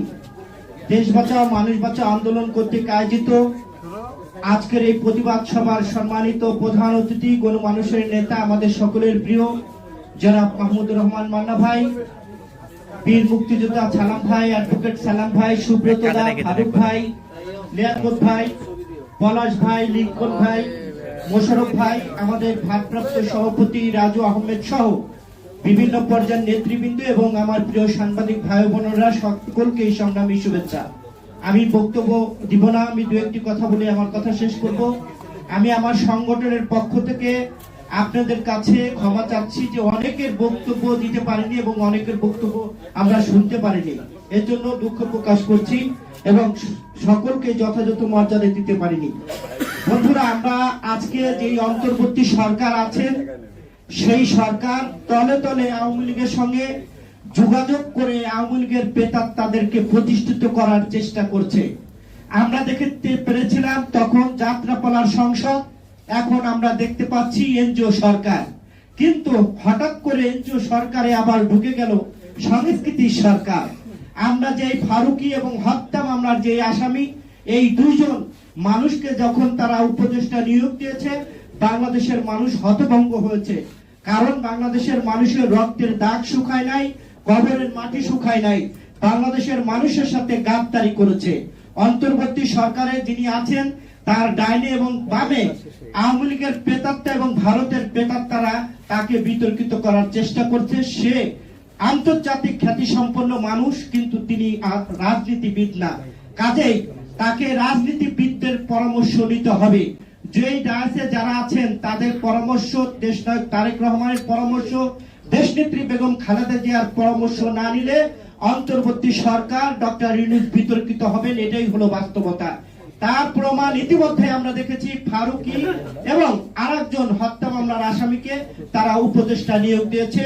আমরা তীব্র নিন্দা এবং প্রতিবাদ জানাই। অতি লম্বে আমরা অন্তর্বর্তী সরকারকে অনুরোধ করব এই দুইজন যে উপদেষ্টা তাদেরকে প্রত্যাহার করার জন্য। যদি না করা হয় তাহলে আমরা যেমন শেখ হাসিনার বিরুদ্ধে আন্দোলন করে 5ই আগস্টে ভারতে দাঁড়িয়েছি, তেমনি পরিবেশ পরিস্থিতি সেদিকে এগুচ্ছে বলেই আমরা মনে করছি। কাজেই এই সরকারে যারা আছেন তাদেরকে জনগণের ভাষা বুঝতে হবে, জনগণের মন বুঝতে হবে। যদি বুঝতে ব্যর্থ হন তাহলে তাদেরও পালাতে হবে বলেই এদেশের মানুষ মনে করে। সকলকে ধন্যবাদ জানিয়ে আমি আমার কথা শেষ করছি। এ পর্যায়ে বক্তব্য নিয়ে আসবেন গণমানুষের নেতা, আমাদের সকলের প্রিয় নাগরিক ঐক্যের সংগ্রামী সভাপতি জনাব মাহমুদুর রহমান মান্না ভাইকে তার বক্তব্য দেওয়ার জন্য আহ্বান জানাচ্ছি। জনাব সভাপতি, আমার দুই পাশে বসে আছেন দুইজন একজন আছেন সুব্রত দা, এর আগে বক্তৃতা করেছেন, খুবই নাকি ভালো বক্তৃতা করেছেন। আমি প্রথমেই দুঃখ প্রকাশ করে নিচ্ছি, আমার আসতে দেরি হয়েছে। ক্রাইসিস গ্রুপের একজন কনসালটেন্ট হঠাৎ করে আসছেন, ওনার আর সময় নাই, উনি কথা বলতে চান এবং বুঝতে চান কি চলছে দেশে। আমি মনে করলাম যে ক্রাইসিস গ্রুপকে আমাদের ক্রাইসিস সম্পর্কে একটু বলা উচিত। এই কথা বলতে গিয়ে একটু দেরি হলো। আপনারা কিছু লস করেনি আমার মনে হয়, আমি মানে যেমন সালামের বক্তৃতা তো শুনলাম, কিন্তু দাদার বক্তৃতা শুনতে পারলাম না, অন্যদেরও বক্তৃতা শুনতে পারলাম না। আমি গত কালকে দুটো টক শোতে ছিলাম, গিয়ে শুনলাম যে একেবারে 6 লাখ নাকি হয়ে গেছে আহত যুদ্ধ, কি বলে এই যে আন্দোলনের মধ্যে দিয়ে আহত যারা, তারা তাদের আত্মীয় স্বজন বন্ধু বান্ধব সবাই মিলে সেখানে অপেক্ষা করেছেন। তাদের কিছু দাবি দেওয়া আছে, যেটা গতকাল দুপুরবেলা হয়েছে। আপনারা দেখেছেন দুটো হসপিটাল থেকে, পঙ্গু হাসপাতাল এবং ওইখানে একটা ন্যাশনাল ইনস্টিটিউট আছে, সেই জায়গা থেকে বেরিয়ে তারা যেহেতু ওইখানে স্বাস্থ্য উপদেষ্টা ভিজিট করতে যাবেন, তার সাথে কথা বলতে চায়। তাদের দাবির মধ্যে আছে সুচিকিৎসার ব্যবস্থা করা, আর্থিক সহায়তা দেওয়া, নামের লিস্টগুলো ঠিক মতো করা হয়েছে কিনা সেটা দেখা। মানে আমি প্রথমে আপনাদের বলি, আমার কাছে মনে হচ্ছে যে বেশ বড় রকম সংকটের মধ্যে পড়ে যাচ্ছি আমরা দিন দিন। আমি আবার বলি, বেশ বড় রকম সংকটের মধ্যে পড়ে যাচ্ছি অথবা পড়ে গেছি। কারণ মানে এরকম হয় না যে ওই ঝিকে মেরে বউকে শেখাতে হয়, কিন্তু সেরকম তো শেখাতে পারছে না। আপনি যাকে এখন শেখাবেন, তাকে শেখাতে গেলে যদি তার আঘাত বড় হয়, তাহলে আমাদের উপর সে আঘাত লাগতে পারে। অবাক লাগে আমার, কত সমস্ত আশা আকাঙ্ক্ষা নিয়ে দেশের মানুষ ডক্টর ইউনূসের মতো এত বড় একজন ব্যক্তিত্বকে প্রস্তাব করে বিদেশ থেকে ডেকে এনে রীতিমতো সম্বর্ধনা দিয়ে দায়িত্ব দিল।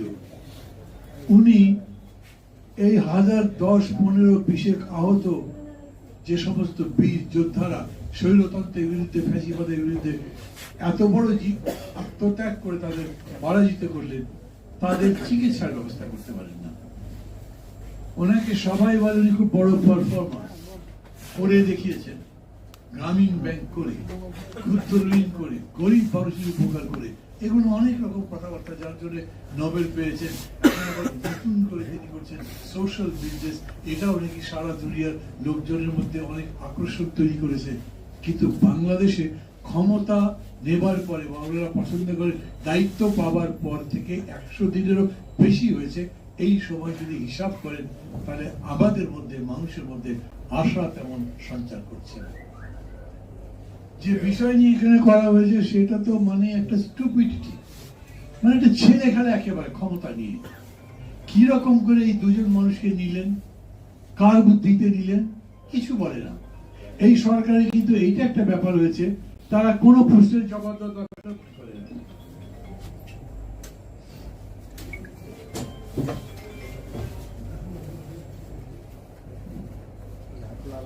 তারা কোনো প্রশ্নের জবাব দেওয়া দরকার মনে করেন। এই জন্য আমি বলছি, ধরেন এই যে আমরা সবাই বলছি, এই দুজন মানুষ বিশেষ করে কি করে আসলো উপদেষ্টা পরিষদে, কার পছন্দ, কে তাদের নাম প্রথম বললেন?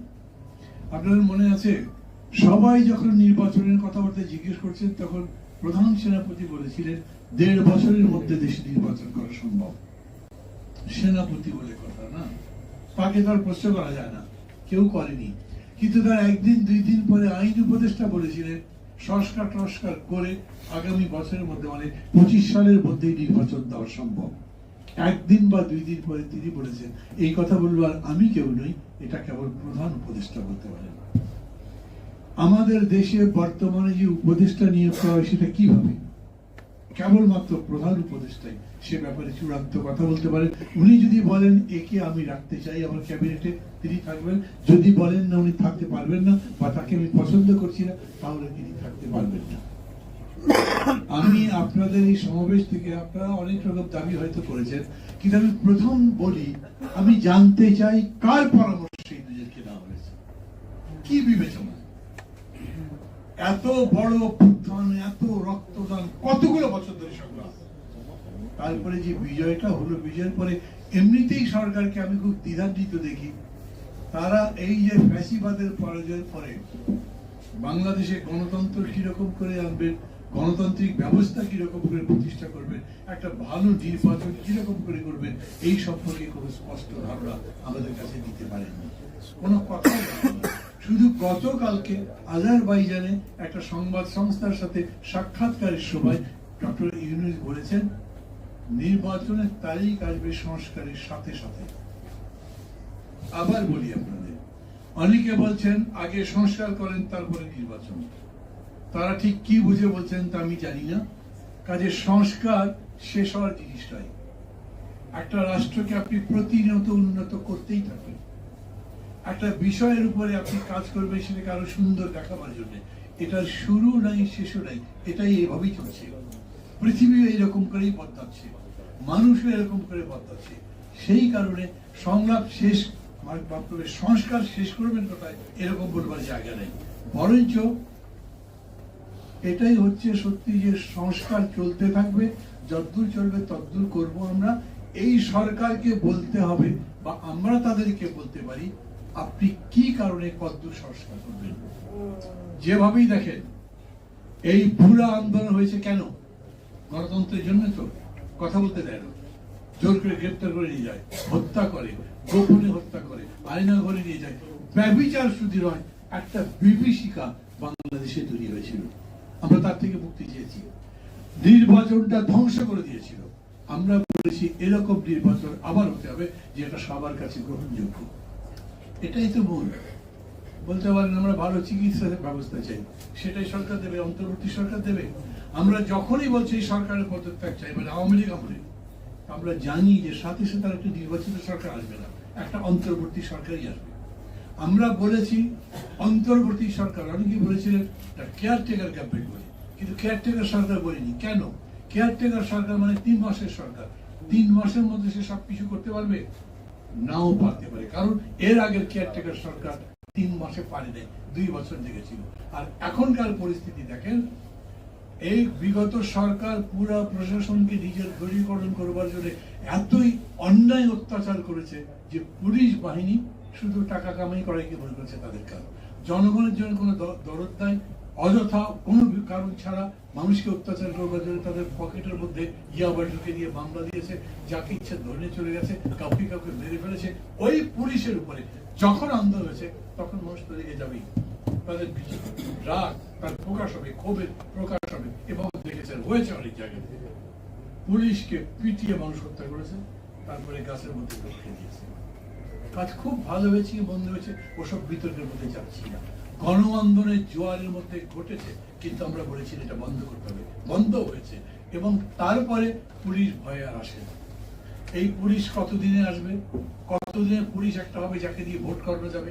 কতদিনে একটা প্রশাসন হবে যে প্রশাসন দিয়ে ভোট করা যাবে? কতদিনে একটা নির্বাচন কমিশন হবে ভালো, যে নির্বাচন কমিশন সারা দেশে গ্রহণযোগ্য ভোট করতে পারবে? এটা ওনারা বলবেন। আমি বলবো পুলিশকে সাজাবার কাজ আমি করতে পারবো? আমি কি সরকারে আছি? সালাম কি সরকারে আছেন? এই সালাম সরকারে আছে, বিএনপি কে সরকারে আছে, তারা সরকারে আছেন, তারা বলবেন আমরা নির্বাচনের উপযোগী প্রশাসন সামগ্রিক যা যা লাগে তা এতদিনে তৈরি করতে পারবো। ধরেন তাদের যদি 2 বছর সময় লাগে, সেই 2 বছরের মধ্যে তারা যদি একটা ভালো ওষুধ নীতি করে, ভালো স্বাস্থ্য নীতি করে, ভালো চালের নীতি করে, ভালো বিচার ব্যবস্থা করেন, করুক, আমরা মানা করছি না। জনগণের কল্যাণের জন্য যা যা করা যায় করবেন। কিন্তু প্রধান কাজ কি আপনার? প্রধান কাজ হচ্ছে আপনি গণতন্ত্র নির্মাণ করবার জন্য একটা গ্রহণযোগ্য নির্বাচনের ব্যবস্থা করবেন। বিএনপির কোনো কোনো নেতা আমি বলেছি মাঝে মাঝে, ভাই আপনারা এমন এমন টাইমে এমন কথা বলেছেন লোকজন একটু ভুল বুঝছে, কিন্তু তাদের দাবি তো ঠিক ছিল। আপনাকে রোড ম্যাপ দিতে হবে। আপনি বলবেন না আপনার এই সংস্কার করে নির্বাচনে যেতে কতদিন লাগে? আপনি কি অনির্দিষ্টকাল ক্ষমতায় থাকতে পারেন নাকি? অন্তর্বর্তী সরকার কেন করবে? অন্তর্বর্তী সরকার মানেই হলো একটা সরকার থেকে আর একটা সরকারে যাওয়ার মধ্যেকার সময়। তার একটা সরকার কতদিনে যেতে পারবেন? বলবেন না আপনি, আপনিই তো আছেন, আমি তো বলবো। ওনারা এইটা এখন পর্যন্ত বলেননি। আমরা বললাম যে আপনারা পারছেন না, অনেকগুলো সমস্যা হচ্ছে। এই যে আহত যারা, যাদের জীবন গেছে, এদের ক্ষতিপূরণ দেওয়া, তাদেরকে সাহায্য করা, তাদেরকে চিকিৎসার জন্য সাহায্য দেওয়া, এগুলো দিতে পারছেন না কেন? কতগুলো লোক হয়েছে, আহত আছে, এখন হসপিটালে কতগুলো আছে, লিস্ট যদি করেন 15,000। আচ্ছা 1 কোটি টাকা করেও যদি দেন, খুব সরাসরি আমি বলি, এই আহত লোককে যদি 1 কোটি টাকা করে দেন, অনেক বেশি বলছি, খুব বলতে পারি, কিন্তু তাহলে কত হবে? 15,000 কোটি টাকা, 7 লক্ষ 8 লক্ষ কোটি টাকার বাজেট আমার দেশে, যারা দেশ রক্ষা করলো প্রায় জীবন বাজি রেখে, তাদের এই টাকা দিতে আপনাদের এত সময় লাগবে কেন? এত গড়িমসি কেন? কেন পারলেন না? সেই জবাবটা আমি চাইতে পারি এখন। সেই জবাব চাইলে যদি আপনার মনে কষ্ট হয়, আপনি জবাব দিতে না পারেন, তাহলে বলছি আপনি আমার কথার জবাব না দিলেও জনগণের কথার জবাব আপনাকে দিতে হবে। একইভাবে এই কথা বলছি, কেন এরকম দুজন লোক উপদেষ্টা পরিষদে গেল, তারও জবাব আপনাদেরকে দিতে হবে। আমাদের একটা সমস্যা হয়েছে কিনা, যখনই সরকারটা আসছে, আমাদের এই সরকার তো আমরাই প্রস্তাব করেছি, আমরা বলেছি যে ঠিক আছে এই সরকারকে আমরা সমর্থন দেব। আমি আমার কথা বলছি, আমি সব সময় বলেছি এই সব সমর্থন নিঃশর্ত নয়, আপনি ঠিক মতো চলবেন তাই সমর্থন করব। আমরা বিশ্বাস করি যে আপনারা এতদিন রাজনৈতিক ক্ষমতার লড়াই ছিলেন না, অতএব আপনারা ক্ষমতা দখলের চেষ্টা করবেন, তার দরকার নেই। ডক্টর ইউনূসকে আমি সামনাসামনি বলেছি, উনি আমার শিক্ষক, আমি প্রায় সময় বলি, তার সাথে আমার সেরকম সম্পর্ক আছে। আমি বলেছি আপনি কি আরো বেশি দিন ক্ষমতায় থাকার ধান্দায় আছেন নাকি? কি বলবো, আমরা বললাম এই কারণে যে আপনি তো অনেক বড় মানুষ, বাংলাদেশের প্রধান উপদেষ্টার চাইতে ডক্টর ইউনূস ব্যক্তিগতভাবে অনেক বড়। এই জন্য আমি বিশ্বাস করি, মানুষ বিশ্বাস করে যে আপনি ক্ষমতার জন্য ধান্দাবাজি করবেন না। বলে না, করবো না তো, আমি দিয়ে দিতে চাই যত তাড়াতাড়ি। ওখানে গিয়েও বলেছেন, আজারবাইজানও বলেছেন, আমরা যত তাড়াতাড়ি নির্বাচন দিতে পারি সেটার চেষ্টা করব। তাই যদি হয়, তাইলে সেই কাজগুলো করেন। আমি ওই বিষয়ে যাবো না, লম্বা কথাবার্তা। কনস্টিটিউশন চেঞ্জ করবেন, কনস্টিটিউশনে এক একজন এক এক রকম প্রস্তাব দেবে, সেগুলো মিলাবেন কিরকম করে, কারোর সাথে তো কথাই বলেন না। কি চাই আর সালাম কি চাই জানেন না তো, তাই আমার সালামের মধ্যে ঝগড়া লাগলে আপনি মেটাতে পারবেন? আমরা দুজন ঝগড়া করলে সেই সংস্কার করতে পারবেন? অবশ্যই সংস্কার বলেন যাই বলেন, এই অন্তর্বর্তী সরকার চাপিয়ে দেওয়ার ক্ষমতা রাখে। তাদেরকে সমস্ত শক্তিকে, যারা যারা অংশী, তাদের সাথে কথা বলে যেটার ব্যাপারে ঐকমত্য আছে সেই কাজগুলো করবেন। যেটা মেলে নাই বলবেন এগুলো মেলে নাই, আগামী দিনের সংসদ, আগামী দিনের সরকার এই সংস্কারগুলো করবে। আমরা মনে করি এই সংস্কারগুলো করা উচিত। এমনকি অন্তর্বর্তী সরকার তো প্রস্তাবও করতে পারেন যে এই সংস্কার করলে বাংলাদেশ ভালো জায়গায় যাবে। আমাদের লক্ষ্যটা কি ছিল? এত বড় জীবন দেওয়া লড়াই কেন হলো? কারণ সবাই যে বাংলাদেশটা বদলে যাবে, সবাই যে বাংলাদেশে অত্যাচার, নির্যাতনের, শোষণের, বঞ্চনার দেশ, বৈষম্যের দেশ, সেটা অবসান হোক। সেই জায়গাতে আমরা একটা সুন্দর বাসযোগ্য ভালোবাসার মতো একটা দেশ করতে চাই। তো সেটা যদি করতে চাই তাহলে সেই রকম করেই তো সংস্কার করতে হবে, সবাই মিলে করতে হবে। সেই জায়গাতে ধান্দাবাজ লোকজনকে আপনি উপদেষ্টা বানাবেন, ধান্দাবাজ লোককে আপনি বড় বড় অফিসের জায়গায় দেবেন, সেটা করতে হবে না। আর জিজ্ঞেস করলে কোনো জবাব দেবেন না। রাষ্ট্রপতি থাকতে পারবে না, হুলস্থুল হয়ে গেল না? উনি তো আছেন, কেন আছেন? সরকার বলেছে কিছু? আছেনই কেন আর চলেই যাবেন কেন? কিছু তো বলেননি। ঠিক একইভাবে এই যে উপদেষ্টাদের কথা বলছেন, এই উপদেষ্টাদের নিলেন কেন, কি কারণে, কিচ্ছু বলতে পারেননি। অন্য যে কোনো বিষয়ে প্রশ্ন করবেন, এই সরকার কোনো জবাব দেয় না। অথচ এই সরকারের কাজই ছিল সবার সাথে মিলে মিশে একটা ঐক্যমত্য তৈরি করা, একটা জাতীয় ঐক্য তৈরি করা। ভুলে গেলে তো চলবে না যে আমাদের এই বিজয়কে ধ্বংস করে দেওয়ার জন্য কি রকম করে পতিত সরকার চেষ্টা করছে, আর তাদেরকে মদত দিচ্ছে পাশের দেশে। এর বিরুদ্ধে ঐক্য যদি না হয়, জাতির না হয়, তাহলে আমাদের আমরা শেষ পর্যন্ত টিকে থাকতে পারবো কতখানি সেটাই জানি না। আমি এটা বলি, ডক্টর ইউনূস আছেন বলে আমাদের অর্থনীতি একটু গতি ফিরছে। কেন? আগের সরকারকে কেউ বিশ্বাস করতো না, বিদেশ থেকে টাকা দিত না, টাকা দিলেও সেটা ব্যাংকের মাধ্যমে দিত না, চুরি করে দিত অন্য জায়গায়, ফলে রিজার্ভ আমাদের খারাপ ছিল। কিন্তু এইবারে আমরা রিজার্ভের থেকে কোনো বড় রকম সমস্যা না করেও আকুল পেমেন্ট দিয়েছি, রিজার্ভের কাজ না করেও আমরা ফরেন লোন যেগুলো ছিল সেগুলো সার্ভিসিং করেছি। আমাদের ব্যাংক আগের চেয়ে একটু ভালো হচ্ছে, কিন্তু জিনিসের দাম তো কমে না। আমি অর্থনীতি ভালো ছিল তো বলতে পারছি না, জনগণের কষ্ট তো কমে নাই, মানুষের দুর্দশা কমে নাই, মানুষের চাকরি বাড়ে নাই, কোন রকম অর্থনৈতিক বাকি আমরা সমৃদ্ধি দেখতে পাচ্ছি, ভালো দেখতে পাচ্ছি না। কথা বাড়িয়ে লাগবে। আমি এখন বলবো ডক্টর ইউনূসকে পার্টিকুলারলি বলছি, এই অন্তর্বর্তী সরকারে যারা আছেন তাদের বলছি, দায়িত্ব আপনাদের।